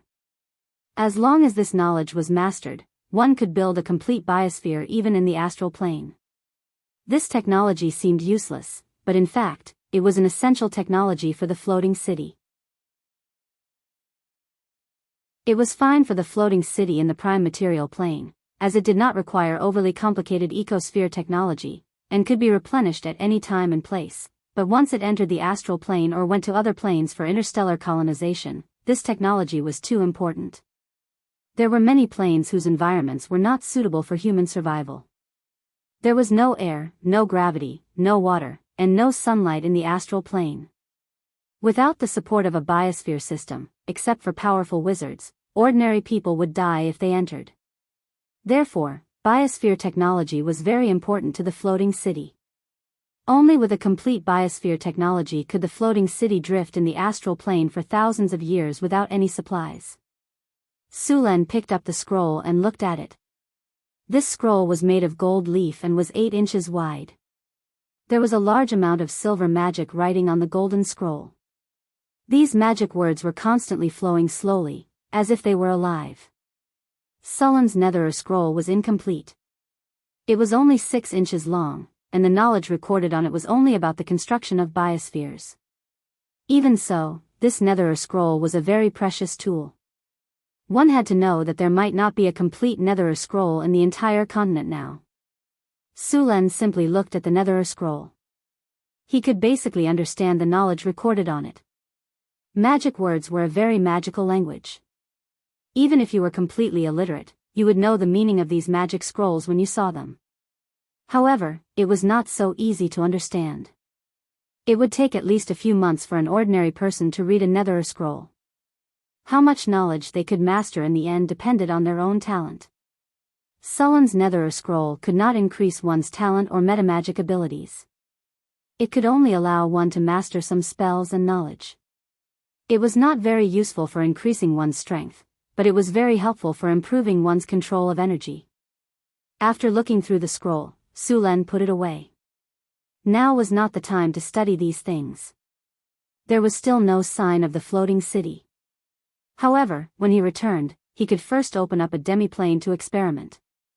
Even if he built the floating city in the future, this demiplane could be connected to the floating city. After putting the scroll away again, Sulen began to deal with the affairs of the city. After being taught a lesson by Sulen, the surrounding nobles all became well-behaved. All kinds of resources were sent to the city, and the refugees who had escaped from the city were sent back. The reconstruction of the city required a lot of manpower. Sulen could not let the army rebuild the city, so he could only rely on the refugees. After receiving a lot of resources, Sulen directly used the method of providing relief through work. Most of the refugees were poor. After Sulen promised to work hard and give them houses after the city was built, the refugees became very enthusiastic. In order to rebuild the city, Sulen transferred a group of grassroots officials from San Filto. These officials had basically just completed their training in the academy. They were also a bit flustered when they were brought here to work. However, with the army around and Sulen's guidance, there were no problems.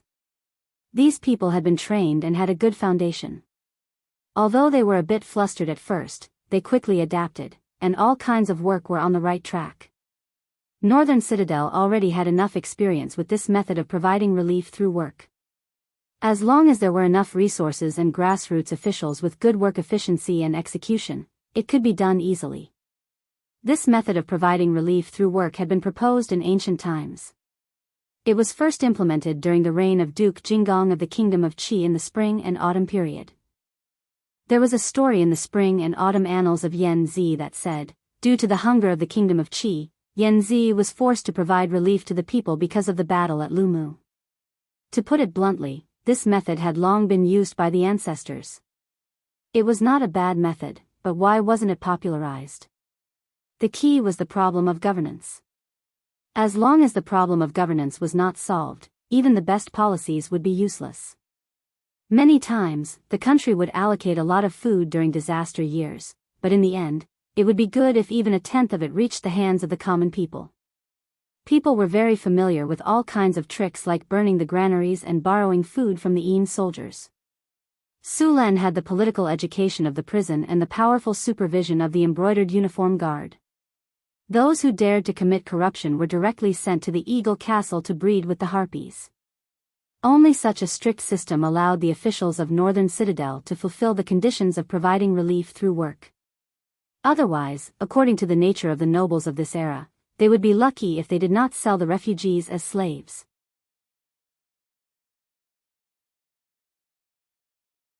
Chapter 581. The damage to the walls of the city wasn't too severe. Only the city gates and part of the walls were damaged. The dragon had flown straight in when it first attacked the city, and the gates were destroyed by it. Fortunately, it was a white dragon that attacked the city. The white dragon's breath was a breath of ice. Although it was powerful, it wouldn't have caused a fire.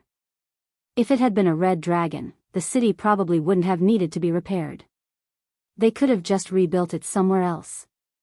The houses in the city were more severely damaged. After all, the northern barbarians had plundered the city without restraint. Sulan had demolished all the severely damaged areas and flattened the slums in the city. The city was rebuilt according to the model Sulan had used to rebuild the other cities in the Kingdom of Florence. This saved a lot of work. As the city's restoration work began, the refugees who had escaped from the city began to return to their homes. Originally, there were 50,000 to 60,000 residents in the city. After a series of natural and man-made disasters such as war and fleeing, Sulan estimated that at most 30,000 people could return from the city. In addition to the people Sulan had forced from the surrounding nobles' territories, the final population of the city could reach 50,000 people. The city had basically recovered to its pre-war level. Apart from the refugees, Sulan also selected 500 able-bodied refugees to train the militia. The 1st Legion of Sanferdo couldn't be stationed here for long. The soldiers in the city had either died or escaped, and there weren't many left. As a border city, it couldn't do without a sufficient army to defend it.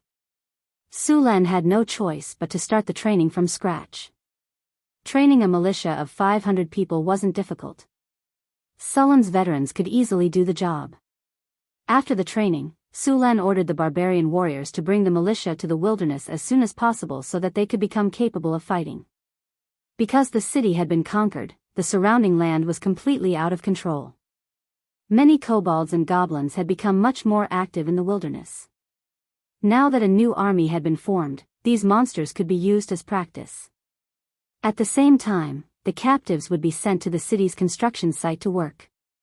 Restoring the city required a large amount of manpower, and the city of Velatia did not have enough manpower.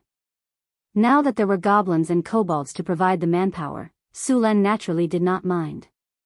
Those new recruits only needed to go through a few encirclement and suppression battles before they could be considered qualified soldiers. Then, they would not be afraid to fight against the gnolls and northern barbarians of the wilderness. The battlefield was the best place to train new recruits. After a few battles, these people would become elites. Of course, only Sulan could do this. As long as the army under his command did not reach the upper limit, killing enemies would give experience. As long as they didn't die in battle, they would level up after a few uses. As a border city, 500 soldiers were far from enough. Sulan planned to station 5,000 soldiers in the city. Of course, Velatia alone would not be able to support so many soldiers, so the soldiers' pay and food were provided by the kingdom. The army was also directly under the kingdom's command. Sulan planned to expand the city to 100,000 people. Velatia city had many mines, such as copper, iron, and coal. While it was not very big, it would be enough to supply the surrounding cities. Sulan had also checked the land outside the city. It was considered fertile, and the surrounding water was abundant. Just the plains near the city would be enough to support 100,000 people. Velatia city was also the only way from the Northwest Desert Kingdom to Northgard city. As long as there were no problems, the city would soon prosper. After taking control of the city, the surrounding nobles would have no choice but to obey the king's orders. Sulan stayed in Velatia city for half a month, then handed everything over to the newly appointed consul before returning to Northgard city. Northwind Tower, Astrology Platform. A beam of light rose, and Sulan's figure appeared on the astrology platform. "Master, welcome back." Half-elf maid Angela quickly appeared. Sulan patted Angela's head and asked, "Where are the others?" "Sister Hathaway is in the lab. Sister Alex has returned to Eagle Castle." Sister Karina and Sister Xanthi are in the mystic realm, Angela said softly. By the way, how's the development in the city recently? Sulan asked as he took off his cloak. Nothing has happened in the city recently. A while ago, we gave the serfs the status of commoners according to your orders. The other serfs were stimulated and worked very hard recently. Also, the number of people who came to settle down in Northgard City has been increasing rapidly. According to the City Hall statistics, the permanent population of Northgard City has exceeded 170,000 people. If this trend continues, it's very likely to exceed 200,000 people this year. Looks like they're working well. Sulan nodded with satisfaction. He took a sip of the black tea Angela handed to him. Master, the goods that you instructed us to prepare have all been completed. Do you want to take a look? Angela reminded. They're all ready so quickly. Sulan was a little surprised. He prepared these goods to open up the sea trade route. They were going to be transported to the eastern continent to be sold. Now that the goods were ready, it was time to open up the new sea route. However, some preparatory work had to be done. The Navy camp Sulan obtained this time had to be built as soon as possible. At the same time, the divinity had to be absorbed and integrated. Not long ago, Surin had absorbed 2 divinity crystals obtained from the abomination. There were still 6 divinity crystals in his own divinity crystal, 7 in Hathaway's divinity crystal, and a lot in the god's corpse sealed in the basement. With so much divinity added up, the divinity of a god with weak divine power was more than enough. Soon, Sulan arrived at Hathaway's laboratory, and poured a part of the moonlight dew into a crystal bottle. The entire laboratory was instantly illuminated in a silvery white color. It really is moonlight dew. Hathaway looked at the liquid in surprise. This thing is not easy to find. It's a waste to use it to remove the pollution and evil power on the divinity crystals directly. It's okay, I still have a lot. Besides, it's not safe to keep the divinity crystals in your hands. It's better to integrate them into your body quickly and convert them into strength directly. That's true. Hathaway thought for a moment and agreed. The next step was to set up the runic magic circle. Although it was possible to use the moonlight dew to remove the pollution and evil power directly, it required more moonlight dew to do so. The requirements for the purification runic magic circle were not high, and Hathaway completed it quickly. Sulan poured the moonlight dew into the center of the magic circle, and a silvery white aura shrouded it. With the surge of magic, the moonlight dew was quickly integrated into the magic circle, and the whole magic circle shone with a sense of holiness. Hathaway waved her hand gently, and a wave of magic emerged. Then, the whole runic magic circle began to operate. Sulan took out a black stone. As soon as the palm-sized stone appeared, an evil and chaotic aura suddenly spread out. The whole laboratory was filled with this chaotic and evil power. Soon, Sulan put the stone into the runic magic circle. After the silvery white energy sensed the stone, it immediately released a dazzling brilliance. A sizzling sound was constantly heard, and waves of black evil energy and pollution power were constantly purified by the silver light. As the silver light continued to flicker, the pollution power on the stone became weaker and weaker. The originally black stone gradually changed from black to purple gold. When all the pollution power was removed, the aura of the runic magic circle also dimmed. Sulan picked up the divinity crystal from the runic magic circle, and then released some soul power to examine it. Soon, Sulan opened his eyes with satisfaction. All the evil power and pollution power on the divinity crystal had been removed. Not only that, even the original soul consciousness of the abomination had been directly erased. In other words, this divinity crystal could be directly extracted and integrated with. After seeing that the purification was successful, Hathaway also took out the divinity crystal in her hand and put it into the runic magic circle. Then, she activated the magic circle once again.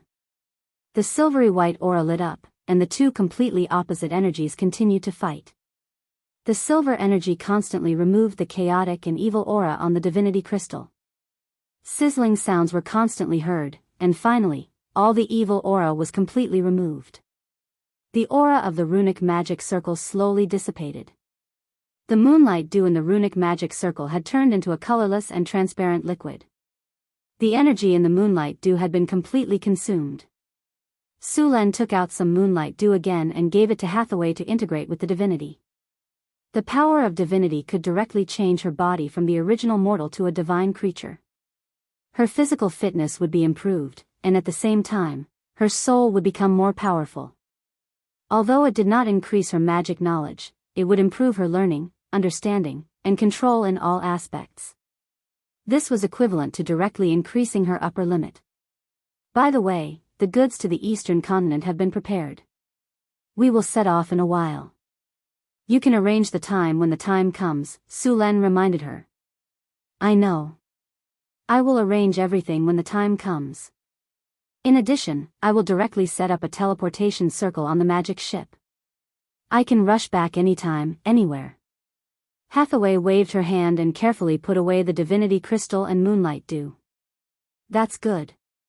Sulan nodded and said, by the way, I also got another scroll this time. What did you say? Where is it? Show it to me. Before Sulan finished speaking, Hathaway instantly grabbed Sulan's arm excitedly and asked.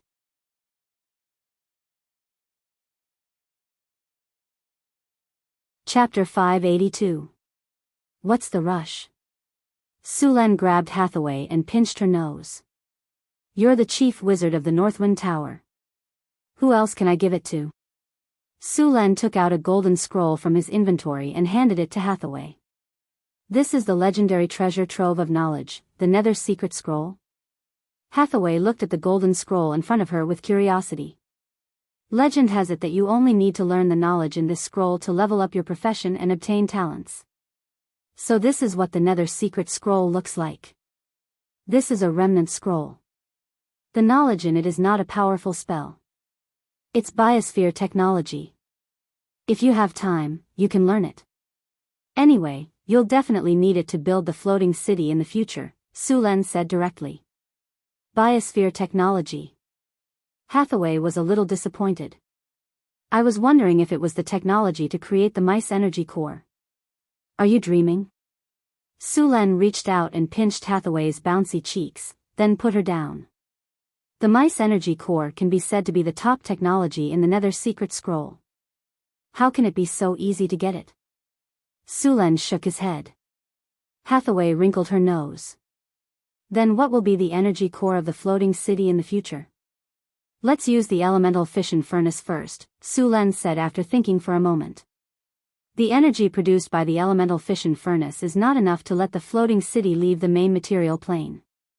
Hathaway said, only when the elemental fusion furnace can the floating city be supported to roam the astral plane. Don't we have a full set of information on elemental fission and elemental fusion? We can slowly level it up. Sulan said with a smile. There's no sign of the floating city yet. There's no need to rush. That's true. Then I'll go fuse with the divinity first. Hathaway picked up the Nether Secret Scroll and left the room. After leaving the Northwind Tower, Sulan went to the Arcanum to prepare to fuse with the divinity. He now had 7 divinity in the divinity crystal in his hand. Not long ago, he had extracted the Baylor's divinity crystal and also extracted the Abomination's divinity crystal. If he fused all the remaining divinity, his divinity power would reach an astonishing 20 points. Although 20 divinity points could not trigger a transformation from the soul to the body, it would still improve Sulan's power. After Sulan asked the Tower Spirit Tower Genie, he began fusing with the divinity crystal. Compared to the previous times he fusing with divinity, the fusion this time was much easier. A large amount of divinity was fused into Sulan's body. He had transformed from a human to a demigod. His body also had some divinity characteristics. For example, it was easier to fuse with divinity. After being purified by the moonlight dew, the divinity crystal was no longer black like before. It was purple with a golden glow. It looked very beautiful. Sulan gently pointed, and the divinity crystal flew into the air. A strange energy field instantly enveloped the entire room. Soul Wander. A powerful spell flashed, and a shadow walked out of Sullen's body. It was his soul. After absorbing a large amount of divinity, Sullen's soul had become pale gold. His soul did not feel illusory at all. Instead, it looked solid. Sullen's soul had surpassed the mortal and had a trace of immortality. After the soul left the body, Sulen suddenly had a light feeling. It was as if all the shackles had been removed in an instant. The soul would have this feeling after leaving the body. After entering the soul state, Sulen became more sensitive to energy. After adapting to the soul state, he began to cast spells. A golden light flashed. Divinity extraction. The golden light was extracted from the divinity crystal and then poured into Sullen's body. The golden light on his soul began to increase.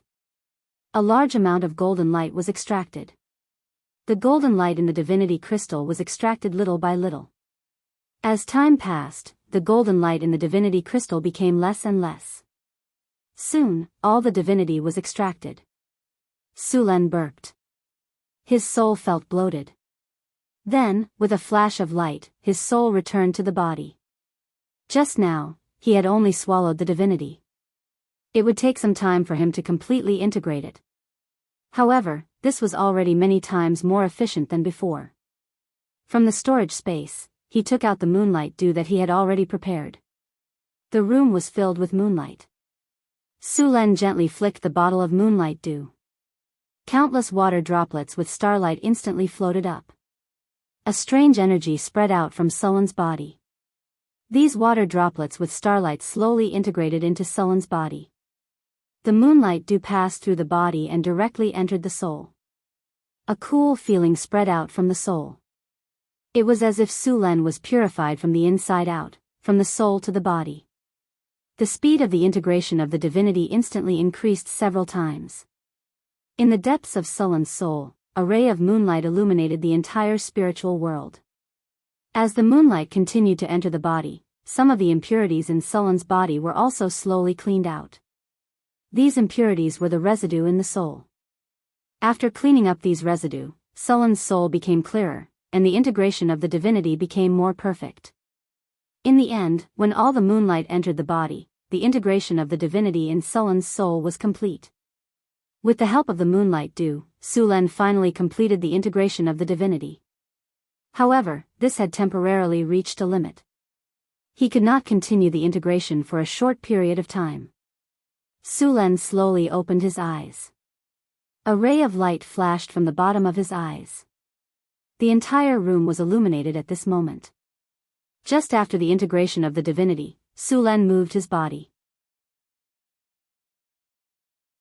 A powerful force emerged from his body, and he regained control of his body. After coming out of the room and asking the tower spirit, Sulen learned that 2 days had passed. Sulen did not stay any longer. He directly went to Deepwater City through the teleportation formation. He would soon go to the eastern continent. He needed to finish the construction of the Navy camp as soon as possible. Deepwater City's construction speed was very fast during this period. After the barbarians continuously cleared the surrounding monsters, a large number of kobolds, goblins, and gnolls were caught as laborers. The city could be said to be different every day. When Sulen came to Deepwater City again, the city walls were almost finished. Because Deepwater City was a trading port, the scale of the city was very large from the beginning. Sulen directly designed the city according to the scale of 100,000 people. After this period of migration, Deepwater City now had about 12,000 people. Most of these people were refugees who migrated to the northern city. Sulen directly arranged for them to board the ships in the northern city, and then they went along the Red Sand River to Deepwater City. At the same time, the northern city also transported a large number of bricks and other building materials by water. After several years of development, the northern city's production of various building materials was very high. With enough materials and abundant manpower, the city's construction speed was different every day. Sulen had a simple understanding of the affairs of Deepwater City. Consul Holland did a very good job. All kinds of things were arranged in an orderly manner. The whole city was busy but not chaotic. Everything was in order. Everyone was working at their respective posts. The port of Deepwater City had been completed. The whole port was wide and flat, and the berths were neatly arranged. There was even a specially built shelter. The port's water depth was 12 meters, and it could dock all the ships of this era. It was an excellent deepwater port. However, the breakwater of the port had not been built yet. The amount of work required to build a breakwater was very high, and a lot of rocks were needed. Now that the deepwater port had just been built, there was not enough manpower to build a breakwater. Fortunately, the deepwater port was near the Red Sand River.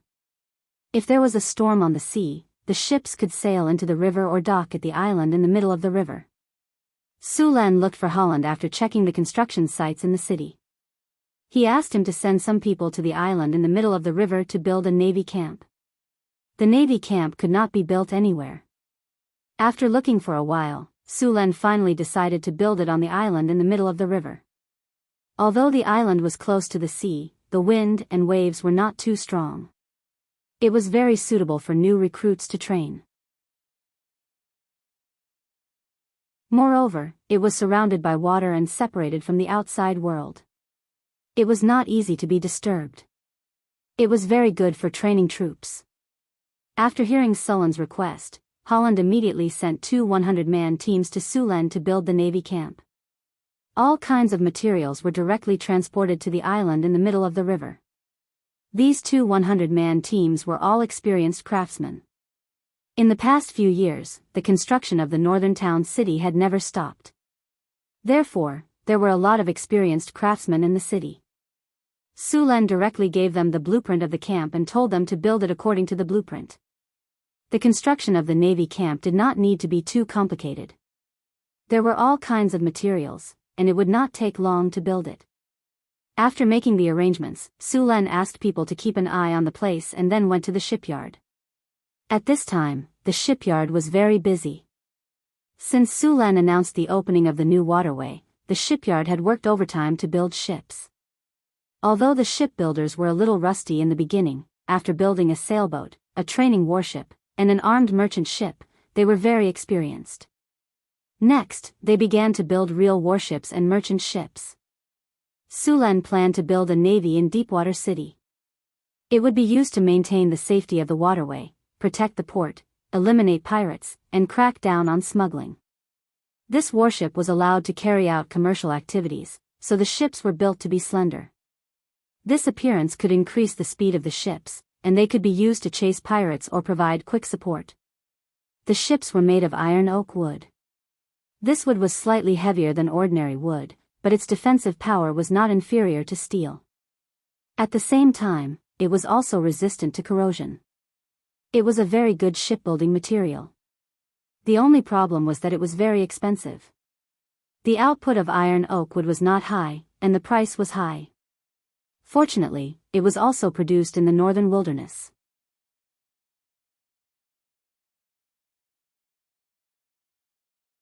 Chapter 583. After Sulan came to this world, he experimented with making gunpowder, but to his disappointment, gunpowder couldn't explode at all. Cannons could only stay on the drawing board. Sulan heard that the mountain dwarves had something similar to gunpowder, which was used to split rocks and excavate mineral deposits, but the material was very expensive. The dwarves called this gunpowder-like thing fire crystal powder, and the main material was a kind of fire crystal stone. After the fire crystal stone was ground and mixed with several other materials, it would produce an effect similar to that of gunpowder. However, this kind of thing was much more expensive than gunpowder. Even in the southern seas, there were very few ships equipped with this kind of fire crystal powder weapon.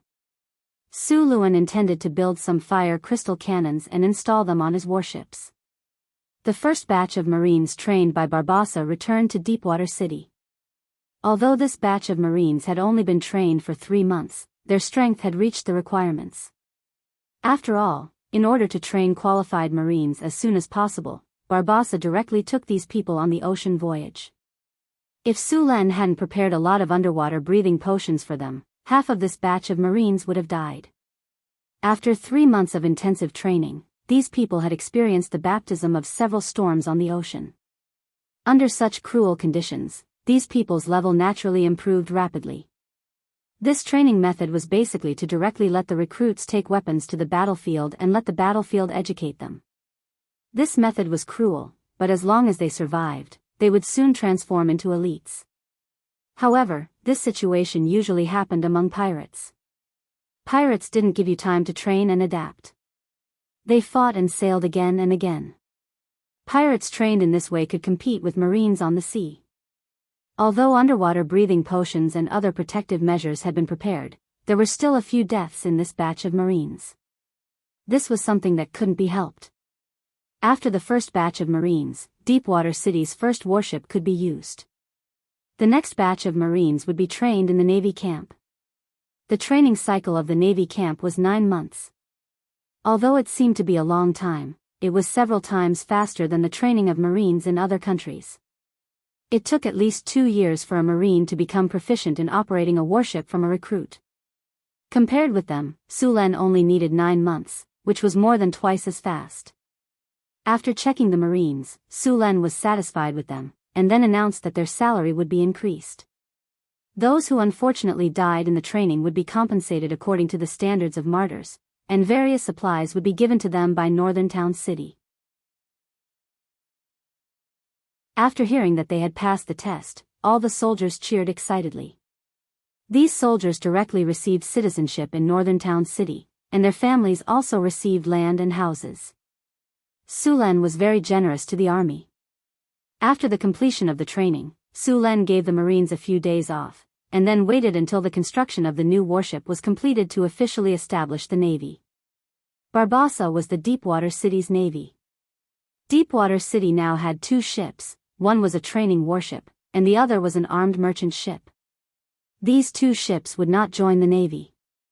After all, these 2 ships were the practice works of Deepwater City's shipyard, and there were many problems in them. Of course, these problems were not serious, and it was not a problem to use them as merchant ships, but it was not possible to use them as warships. Sulen's Deepwater City Navy was about 2,500 people, with 15 to 20 main warships, as well as a number of scout ships and supply ships. Such a fleet was naturally incomparable to the navies of the southern countries, but the combat effectiveness of the Deepwater City Navy was not weak. Although the navies of the southern countries were powerful, few of their ships were built with iron oak wood. Iron oak wood had a very good firepower, and the hull was very hard. After installing a ram, it could easily destroy a ship made of teak at full speed. Even in his previous life, the ram was not completely retired from the stage of battle until the end of the 19th century and the beginning of the 20th century. The reason was that the ram was very powerful. Many times, when there were naval battles at sea, both sides would fire hundreds of shells, and the result would be that although the 2 ships would be damaged, there would still be no signs of sinking. However, a weapon like the ram could kill the enemy in 1 hit. Such a powerful weapon was the trump card of naval pirates. As long as it was hit, it could easily create a huge hole in the side of the ship, and seawater would immediately gush in. It would not take long for the ship to sink. In contrast, the fire crystal cannon's power was very limited. After all, the fire crystal cannon's hit rate was not high, and on the sea, the hit rate was even worse. In the era of navigation in his previous life, artillery battles were completely done when 2 warships were side by side, relying on numbers to solve the problem of hit rate. This required a lot of money. Sulen planned to equip some fire crystal cannons, and at the same time prepare to study alchemy cannons. Alchemy cannons had been produced for a long time, but there was also a problem, and that was that the operators were wizards. Sulen wanted to let Hathaway modify the alchemy cannons to see if they could be used by ordinary people. If the modification was successful, then the army of Deepwater City would be able to sweep the sea. Alchemy cannons used mana, and directly injected mana into them to form a spell attack similar to a fireball spell. However, not long after this alchemy cannon was developed, it was thrown into a corner. The main reason was that wizards could already use fireballs, so why would they use alchemy cannons to attack? As a result, this alchemy cannon directly became a joke among wizards. Sulen helplessly shook his head about this idea of alchemy cannons. This thing had been going in the wrong direction from the beginning. He should have made alchemy cannons that ordinary people could use, not wizards. The blueprint of this alchemy cannon was collected in some wizard books as a negative example. Hathaway naturally knew about it, but it was not easy to modify it into a magic tool that could be used by ordinary people. The magic tools that wizards made were basically for wizards to use, and they rarely considered the use of ordinary people. However, it was not impossible. After all, some magic tools that could be triggered could be used by ordinary people. If alchemy cannons could be successfully made, Sulen planned to replace the ballistas on the magic ship with alchemy cannons. The ballistas on the magic ship had a range of 500 meters, and their shooting accuracy was very accurate. After the ballistas were modified with fire oil, the burning effect was very good. One salvo could set the ship on fire. However, compared to alchemy cannons, it was still a lot less powerful. Sulen was very clear about the power of fireballs. It was very threatening to wooden ships. A few fireballs could easily send a ship to the bottom of the sea. Sulen summoned the magic ship Raging Dragon. During this time, the ship had been sleeping at the bottom of the sea to accumulate energy. Now that the ship's energy was full, Sulen planned to take this magic ship to the eastern continent. This time, Sulen had prepared a large amount of resources for the trip to the eastern continent. At the same time, he would also take 2 merchant ships to form a fleet. The Raging Dragon had been tested a few times. No matter if it was sailing speed or defense, there were no problems. Under the curious gazes of the navy on the shore, the Raging Dragon slowly entered the port. The Raging Dragon was bigger than a warship or an armed merchant ship. Also, the Raging Dragon had cast a space spell, so the ship had a lot of space. It could carry a lot of goods. A lot of alchemy runes were added during the process of making the Raging Dragon. According to Hathaway's estimation, the ship's maximum speed could reach 80 nautical miles per hour. However, because the energy supply system was not mature, the Raging Dragon's current energy was charged by a magic circle. Usually, it needed to collect energy. Of course, wizards could also inject mana or place magic stones to extract energy, but the cost would be much higher. After collecting energy, the ship could sail at full speed for about a day. If it used cruising speed, the Raging Dragon could sail for about a month. Of course, if it only relied on sail power, it could sail at sea for a year if there was no war. Sulen boarded the Raging Dragon. There were also some merchants and scholars who were familiar with the eastern continent. Sulen was mainly going to do business this time. He did not want to cause any trouble. He wanted to open up a new channel to make money. The western continent was located in the north of the planet.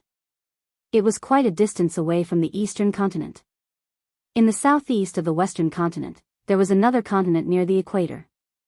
On the magic ship, the scholars who were familiar with the eastern continent were introducing the environment of the eastern continent to the merchants. There were a lot of poisonous creatures on this continent, so after arriving there, they must not eat anything in the wild.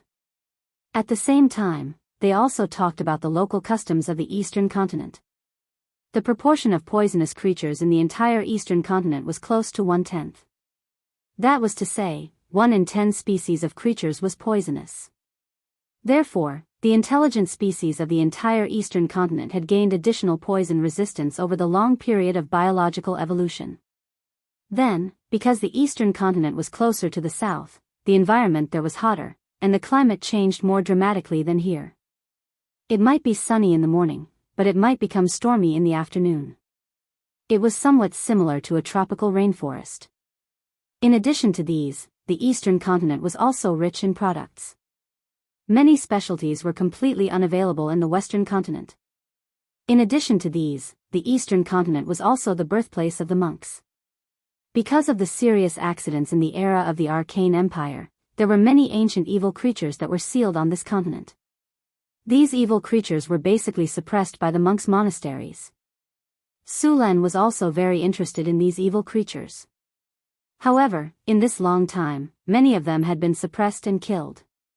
Maybe he could kill a few to earn some experience.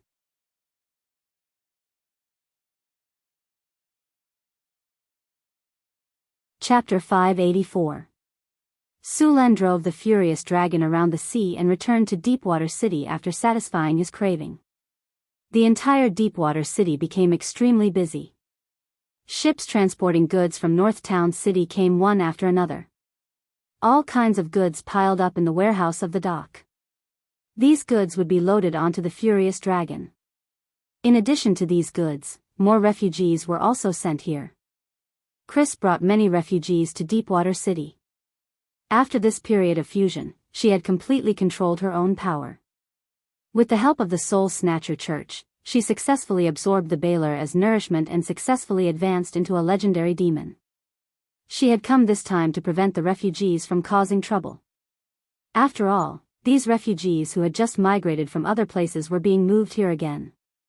This was different from the conditions they had previously promised. In order to prevent them from resisting, she had specifically asked Chris to handle it. With her charm that even legendary figures were extremely afraid of, these refugees had no complaints at all and were very well behaved. After arriving at Deepwater City, these people were quickly assigned to various places. After not seeing her for a while, Chris became even more attractive. Sulan, who had been exposed to the sea breeze for a week, was also a little restless. He was completely unrestrained. Looking at the furious dragon docked at the port, Sulan directly pulled Chris onto the ship. The furious dragon started, and the ship quickly submerged into the sea.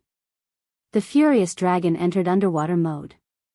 The entire ship was wrapped in seawater like a crystal palace. In this environment, the two were particularly excited. It could be said that they had met their match. In Northtown City, the combat power of Hathaway, Karina, Xanthi, and the others added together could not compare to Chris. After all, the succubus had the talent bonus. However, facing Sullen's plasma cannon, they were still defeated. The furious dragon did not return to the port until the next day after going out to sea.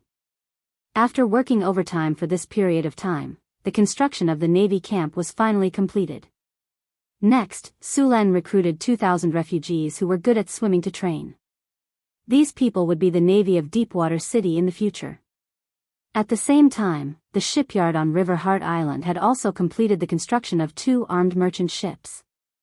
The Deepwater City Chamber of Commerce, which had been established a long time ago, couldn't wait to take over the 2 merchant ships. After a simple trial run, the 2 merchant ships began to transport goods. After staying in Deepwater City for almost an hour, all the materials used for trading during this period of time had been transported here. The 2 armed merchant ships were quickly loaded. Hathaway also came to Deepwater City from the North Wind Tower. After everything was ready, the annual trade winds began to blow. Every year, this was the best season to trade with the Eastern continent. 2 days later, on a sunny morning, the furious dragon slowly sailed out of the Deepwater harbor with 2 armed merchant ships and then sailed towards the Eastern continent. The exchanges between the Eastern and Western continents were quite frequent. In the past 2,000 years, the trade between the Eastern and Western continents had begun to flourish. With the frequent exchanges between the 2 continents had begun to be influenced by each other. The most obvious example was the Sword Saint class. Sword Saints learned how to use Qi from monks, and then came the Qi-raising slash, which became the signature skill of Sword Saints. As for the Sword Saint's ultimate skill, Blade Storm, it required specific conditions. Monks also evolved into a weapon master class because of the influence of the Western continent. Many high-grade mages were very wary of Sword Saints. After all, this class could break the energy shield of a high-grade wizard with a single slash. For high-grade wizards, Sword Saints were a greater threat than those rogues. However, although Sword Saints had powerful attack power, they also had obvious shortcomings. That was, their defense was very poor. Sword Saints couldn't wear armor, not to mention iron armor, they couldn't even wear leather armor. To put it bluntly, it was like a sword from the beginning to the end. Because they gave up all defense, Sword Saints gained unprecedented attack power, but this kind of power was fragile. On the battlefield, Sword Saints were always the first to be targeted. They didn't have the strong defense of warriors, nor did they have the survival ability of rogues, so sword saints had the highest death rate of all classes. Of course, if a sword saint had the help of a wizard, then the destruction they could cause would be beyond belief. In history, there was once a legendary sword saint who killed 3 legendaries. Greater haste plus greater enchanted weapon plus aura / plus expose weakness plus whirlwind / equals bladestorm. Because there were 2 armed merchant ships, the speed of the raging dragon was reduced to the same level as them. With the help of the ocean currents and trade winds, the speed of the armed merchant ships could reach 15 nautical miles per hour. It only took a day for the merchant ships of Deepwater City to enter the deep sea. We've traveled almost 400 nautical miles. Hathaway sat beside Sulan with some boredom. If the raging dragon didn't slow down, it was estimated that the ships behind them would have long been left behind. After a day of sailing, all they could see was the blue sea. At first glance, there was nothing on the sea. At first, the scenery of the sea looked good, but if there was no change, it would be boring. This was one of the reasons why many people couldn't stand ocean sailing. Being in an empty environment for a long time and having the same scenery could drive people crazy. This was also why both pirates and navies liked to keep 1 or 2 animals. When they were bored, they could tease them to relieve their boredom. In addition to Sulan and Hathaway, there were some attendants on the raging dragon. The raging dragon didn't need anyone to drive it. When it was built, Hathaway gave the magic ship a basic consciousness, turning it into a magic life. It would sail according to the designated location. Compared to the other 2 armed merchant ships, the living conditions on the raging dragon were simply heaven. The power of magic was fully displayed here. In order to store goods, food, and water, the cabins of the other 2 merchant ships were very cramped. On this ship, not to mention Sulan, even the guards had a room of 50 square meters. There was no shortage of various materials. Compared to the other ships, this was a luxury cruise ship. Sulan stayed on the deck. At this time, he had already opened the system's strategic map and let the strategic map record their sailing route. At the same time, it was also an opportunity to expand the strategic map. Through the strategic map, Sulan could see the surrounding scene with a radius of 30 kilometers. Sailing in the sea was not a problem for him, but it was not so easy for the other ships. If they could find some islands to stop at on this route, it would be good news for this route. Warning. Warning. A large number of hostile creatures have been detected. The target is approaching the fleet. At this time, a large number of red dots suddenly appeared on the strategic map. These dots gathered densely in one place and were quickly approaching the fleet. What's that? Sulan frowned slightly. Investigating. In the next second, a flash of light appeared on the watchtower of the furious dragon. Soon, some images appeared in front of them. A large number of similar monsters appeared in the images. These monsters had the head of a fish and their bodies were covered in green or blue scales. They looked ferocious and ugly, and their bodies were similar to humans. They had a thick crocodile tail behind their bodies and a dorsal fin that extended from the tail to the top of their heads. Their heads were wide and their exaggerated mouths were filled with saw-like teeth. Their limbs were strong and their fingers were covered with frog webs. Although it was the first time Sulan saw these creatures, he could recognize them at a glance. These were Sawajin, the natives of the sea. These evil creatures would attack all the creatures they saw in the water. The people who lived on the sea usually called them the demons of the sea. These Sawajin were a serious threat to the trade of the sea fleet. They were monsters that were more hated and feared by the merchants than the pirates. Soon, the guards in the cabin rushed to the deck. After seeing the Sawajin, they all pulled out their weapons. Send the signal to the merchant ships behind. Prepare for battle. Sulan looked at the Sawajin that was controlling the waves and approaching quickly. Yes, Your Majesty. A guard stepped forward and bowed. He then immediately climbed to the watchtower of the furious dragon and began to send the signal to the 2 ships behind. After receiving the signal, the 2 merchant ships immediately became active. All the sailors pulled out their weapons and were ready for battle. Soon, a large number of Sawajin appeared in the surrounding sea. As soon as these demons of the sea appeared, they could not wait to climb to the surrounding ships. Sulan did not attack these Sawajin. He wanted to see the strength of the sailors. Although these Sawajin looked ferocious, they were not very strong. If either Sulan or Hathaway attacked, these monsters would not last more than a breath. With him and Hathaway around, these Sawajin could not do anything. They were perfect for the sailors to sharpen their skills. After all, after forming the merchant fleet, they would often travel the sea in the future. There would be many situations like this. They would not be lucky enough to have Sulan with them every time, so they had to grow up as soon as possible. Soon, the Sawajin climbed to the deck. The well-prepared sailors immediately swung their long swords at them. The Sawajin were ferocious by nature. They would eat any creature that they caught. The sailors naturally knew their habits, so they did not hold back at all. A sailor swung his long sword. A cold light flashed, and a Sawajin that had just climbed up had its arm cut off.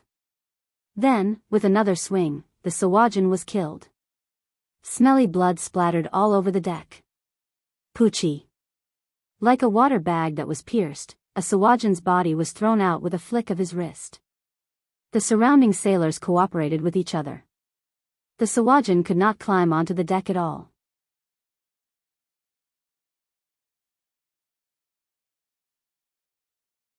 Chapter 585. There were also a large number of Sawajin on the furious dragon ship, but they obviously chose the wrong opponent. Although there were not many guards on the ship, they were more than enough to deal with the Sawajin. Sullen's guards were all level 3 professions, and they could easily crush the Sawajin who were only level 1 or 2. Not a single Sawajin could get close. Perhaps it was because the Sawajin priest saw that the Sawajin had suffered heavy casualties, but the progress was limited. The Sawajin priest at the back could not wait any longer, and a wave of mana spread out from him. The Sawajin priest held a trident in his hand and chanted. His expression was one of madness, and the thick smell of blood in the surroundings made the Sawajin even crazier. Many Sawajin had already gone berserk. Hurricane whistled. When the last part of the chant was completed, the surrounding sea suddenly began to rise. This wave quickly approached the fleet, and it grew taller and taller. In just a few breaths, the wave had already exceeded 10 meters. The 10-meter-tall wave came crashing down on the fleet. It was obvious that the Sawajin priest wanted to sink the ship directly. However, its plan was quickly foiled. The experienced sailors skillfully maneuvered the ship so that the bow of the ship was facing the huge wave. As soon as the ship adjusted its position, the next second, the huge wave surged over. The bow of the ship suddenly sank, and in the next second, it quickly floated up, and then the entire ship was lifted by the huge wave. The wave rushed over quickly, and the ship suddenly sank. Then, it floated up again under the buoyancy of the sea. The whole process was smooth except for some bumps on the ship. The wave summoned by the Sawajin priest was easily handled by the sailors. On the furious dragon ship, Sulan looked at the operation of the 2 armed merchant ships and nodded with satisfaction. The sailors had done well in this test, and he was very satisfied. Since they had passed the test, there was no need to continue wasting time. A wave of lightning energy surged out from his body, and in the next second, countless lightning snakes appeared out of nowhere, and instantly covered the surrounding sea. The dazzling lightning flashed, and bolts of lightning fell continuously. The entire sea was covered by the power of lightning. The entire surface of the sea turned into a sea of lightning at this moment, and hundreds of Sawajin were drowned in the endless lightning. When the lightning dissipated, the entire sea surface was empty. After witnessing this miraculous power, the surrounding sailors looked at Sulan with even more reverence. After dealing with the Sawajin, the fleet continued to sail. After the battle, everyone was much more cautious. Sulan and Hathaway were also observing from the deck. There were a lot of creatures in the ocean. After sailing for some distance, a group of whales swam by not far away. People who saw such huge creatures for the first time were stunned. These huge whales had almost no natural enemies in the ocean, so they swam leisurely in the sea. As they ventured deeper into the sea, the fleet encountered many large sea monsters.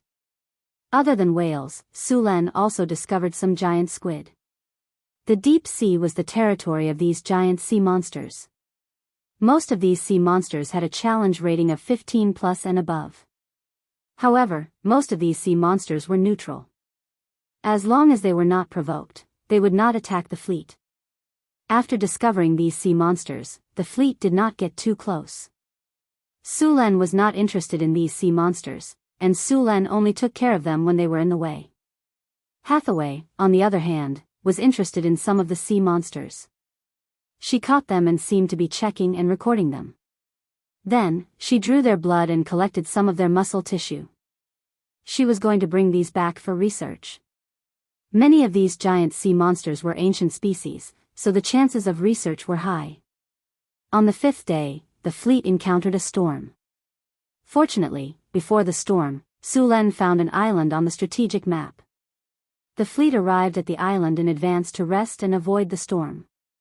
A tornado that was hundreds of meters tall formed directly on the surface of the sea, forming a huge whirlpool. It was quite spectacular. If the fleet encountered any ordinary merchant ship other than the magic ship Raging Dragon, no matter if it was a warship or an armed merchant ship, it would be doomed. The fleet found an island with an area of 30 square kilometers. There were no humans living on it, only some wild beasts and seabirds. Although the island was not too big, there was fresh water on it. The trees on the island were lush, and there were various fruits. It could be used as a supply point. Sulan marked the location of the island and planned to use it as a stronghold on the trade route. On the 13th day, Sulan found another island. The island was not big, only about 10 square kilometers. Fortunately, there was also a water source on the island. What surprised Sulan was that there were people living on the island. After occupying the island, Sulan knew that these people were a group of pirates. This island was the stronghold of these pirates. Sulan directly sent people to capture all the pirates and interrogate them. When it came to pirates, the most intriguing thing was the pirates' treasure. Basically, all the famous pirate leaders had saved up a shocking amount of wealth. Most pirates would hide their treasures, and Sulan was very interested in treasure hunting. After occupying the island, Sulan began to ask these people about the surrounding shipping routes and mark them. Soon, Sulan knew the surrounding situation. After subduing these pirates, this pirate island also became an important point of the trade route. As time passed, the number of islands seemed to have increased. After sailing for 8 days, Sulan and the others finally saw the outline of the continental shelf. This place was very close to the eastern continent. Due to the warm climate of the eastern continent, this ocean could be said to be rich in resources.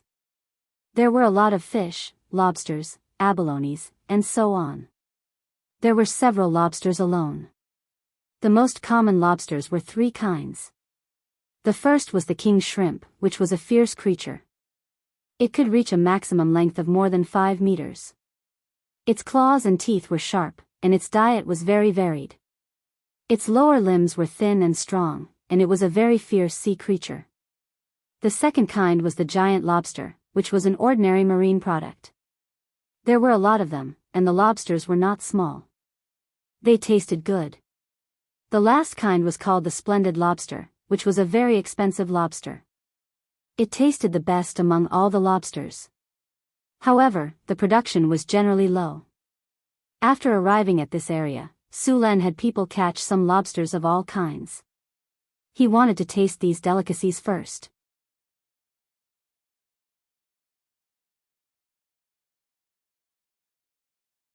Chapter 586.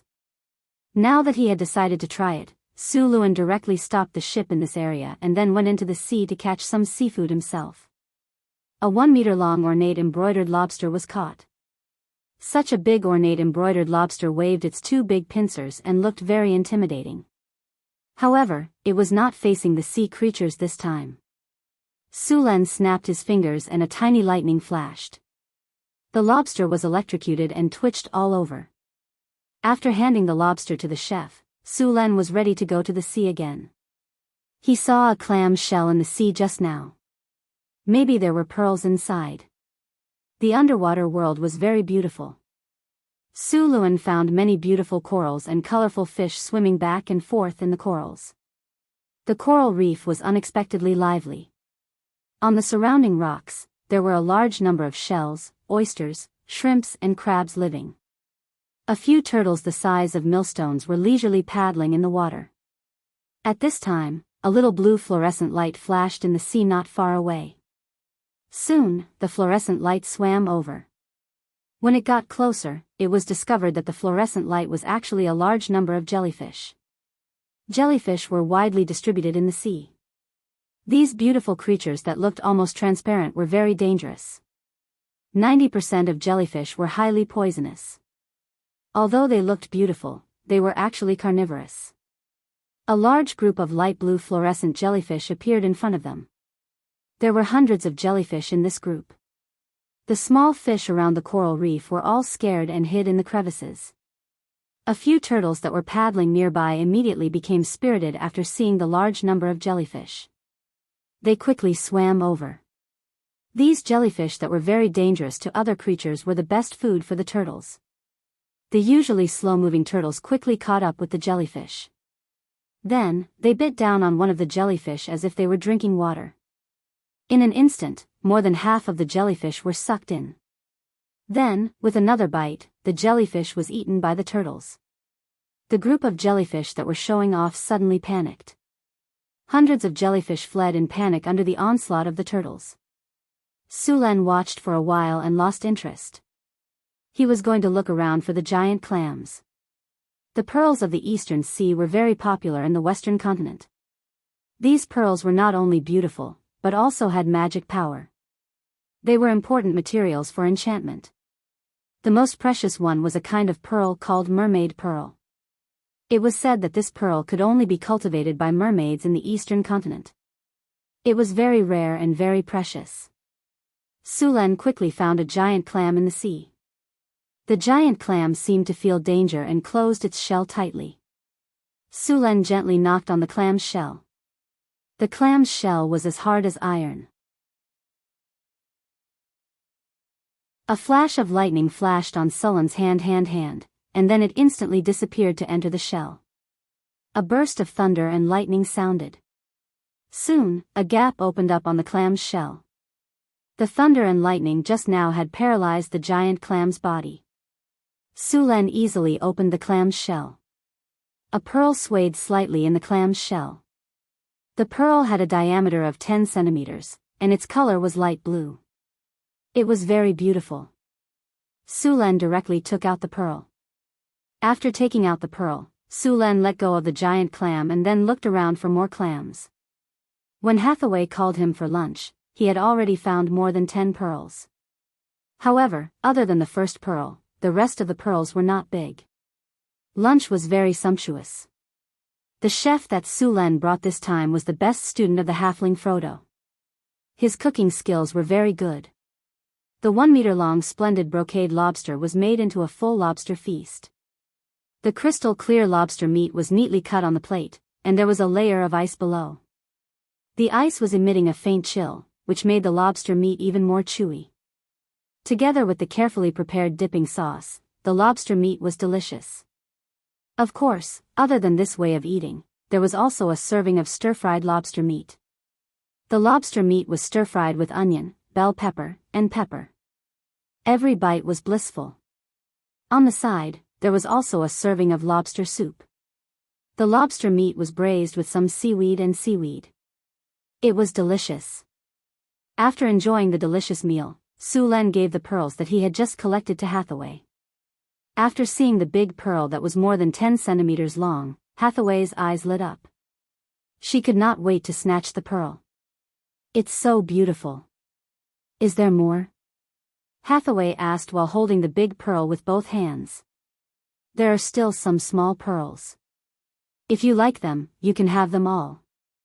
Su Len took out the rest of the pearls and gave them to Hathaway. By the way, Su Len, did you find the magic pearl clam below? Hathaway suddenly asked. The magic pearl clam? I didn't see it. Sulen shrugged. It's hard to find that thing. Oh. Hathaway looked disappointed. I remember that the magic pearl clam is the product of the ancient Arcanist's transformation. If you want it, you can try to cultivate it. Sulen said, we can open up a water area in the wizard tower to cultivate the magic pearl clam. That's worth a try. Hathaway thought for a moment and nodded in agreement. Then the two went into the sea again and searched for many different kinds of shells and clams. Then they opened up a room on the Furious Dragon, poured seawater into it, and put the clams in. Under the effect of magic, the environment here would be the same as the ocean, and the giant clams could live normally in it. The ancient wizards carried out some bloodline transformation experiments. These experiments were developed to the peak during the Witch King era. But after the Witch King era was destroyed, there were fewer such experiments. The Arcane Empire also did a lot of research on bloodline transformation experiments. I'm going to try to transform a magic pearl clam. Well, if the transformation is successful, we can continue to get the magic pearl clam. If you need anything, I'll ask someone to find it. Sulen nodded and said. The most successful example of bloodline transformation was the warlocks. Hathaway's idea of transforming the magic pearl clam was not whimsical. There was a creature that was very successful in bloodline transformation in the North Town, the Crystal Beast. The Crystal Beast was originally just an ordinary beast. It might swallow rocks to increase the hardness of its scales, but it would not produce crystals. It was the product of the Arcanist's bloodline transformation. Similar creatures were the mining worm, the metal eater, and so on. It was difficult to transform a kind of magic pearl clam out of thin air, but it was much easier to do research when there was a complete information. Moreover, the transformation of the magic pearl clam was much easier than that of the crystal beast. In modern terms, the Witch King era was a time when biological modification technology was very important. During the Witch King era, every powerful wizard controlled a country. They were called Witch Kings. The country controlled by a Witch King usually lasted for hundreds or even thousands of years until the Witch King died. In the Witch King era, the wizards were very powerful, but their skills were skewed. They put too much energy into biological bloodline transformation technology. In the end, the Witch King era did not enter the Interstellar era. Of course, part of the reason was that the Witch King era was interrupted by the Arcane Empire. It was unknown if the Witch King era could enter the Interstellar era without the Arcane Empire's interruption. Of course, the feasibility was very low. The Witch King era was very rigid, and technological progress was slow. Sulen estimated that even after a few thousand years, the Witch King era could not enter the Interstellar era. The biological bloodline transformation technology was still very advanced, and it was also studied during the Arcane Empire. The Beast Men were the products of the Arcane Empire. During the Arcane Empire, the Arcanists had almost no respect for life, and in the end, they even regarded themselves as gods. There were even many Arcanists who would create intelligent life by themselves. They carefully cultivated it through genetic transformation technology, and then used enlightenment to unlock the intelligence of the finished product. After confirming that the product had the ability to reproduce, it was basically a success. However, this kind of modified creature was not screened by nature. Without other interference, it was easy to be eliminated by nature, such as reproductive degradation, natural enemies, environmental adaptation, genetic defects, and so on. Most of the intelligent creatures created by the Arcanists had gone extinct. Only a small number of them had slowly reproduced after natural evolution. Of course, the intelligent creatures created in this way were far from comparable to human beings. The reason why human beings could reproduce and prosper in the multiverse, in addition to their strong reproductive ability, the most important thing was that their brain structure was excellent. Basically, all intelligent creatures that could really reproduce a civilization had a better brain structure than other life forms. After staying in the sea for a day, the fleet set off again. In fact, the fleet was not far from the eastern continent. Along the way, Sulen used the strategic map to draw a more complete nautical chart. At the same time, the route was also marked. The surrounding islands, sea monsters, reefs, and ocean currents were also marked. According to the route on the nautical chart, they could sail to the eastern continent. After sailing for a few more days, the fleet finally approached the eastern continent. In the distance, the withered earth appeared, the towering mountains rose and fell, and the wind rolled up sand and dust to cover the sky. Sulan did not need to be close to know that the environment here was very bad. The eastern continent was severely damaged in the war. Nearly half of the originally fertile continent had become desert. Even after thousands of years, the environment here was still very bad. The eastern continent was 4 to 5 times the size of the western continent, but the population here was only half of that of the western continent. Most of the population here was concentrated in the southern plains and coastal areas. The other areas had a very bad environment and were not suitable for living. The fleet continued to sail south along the coastline. After about 2 days of sailing, other ships began to appear on the surrounding sea, indicating that they had arrived at a busy shipping route and were very close to the nearest port. When the sun rose again, a lighthouse appeared on the distant coastline. They had arrived at their destination this time. You're tuning into the Romantic Tales YouTube channel. Don't forget to subscribe and join us on this journey to catch the most captivating stories.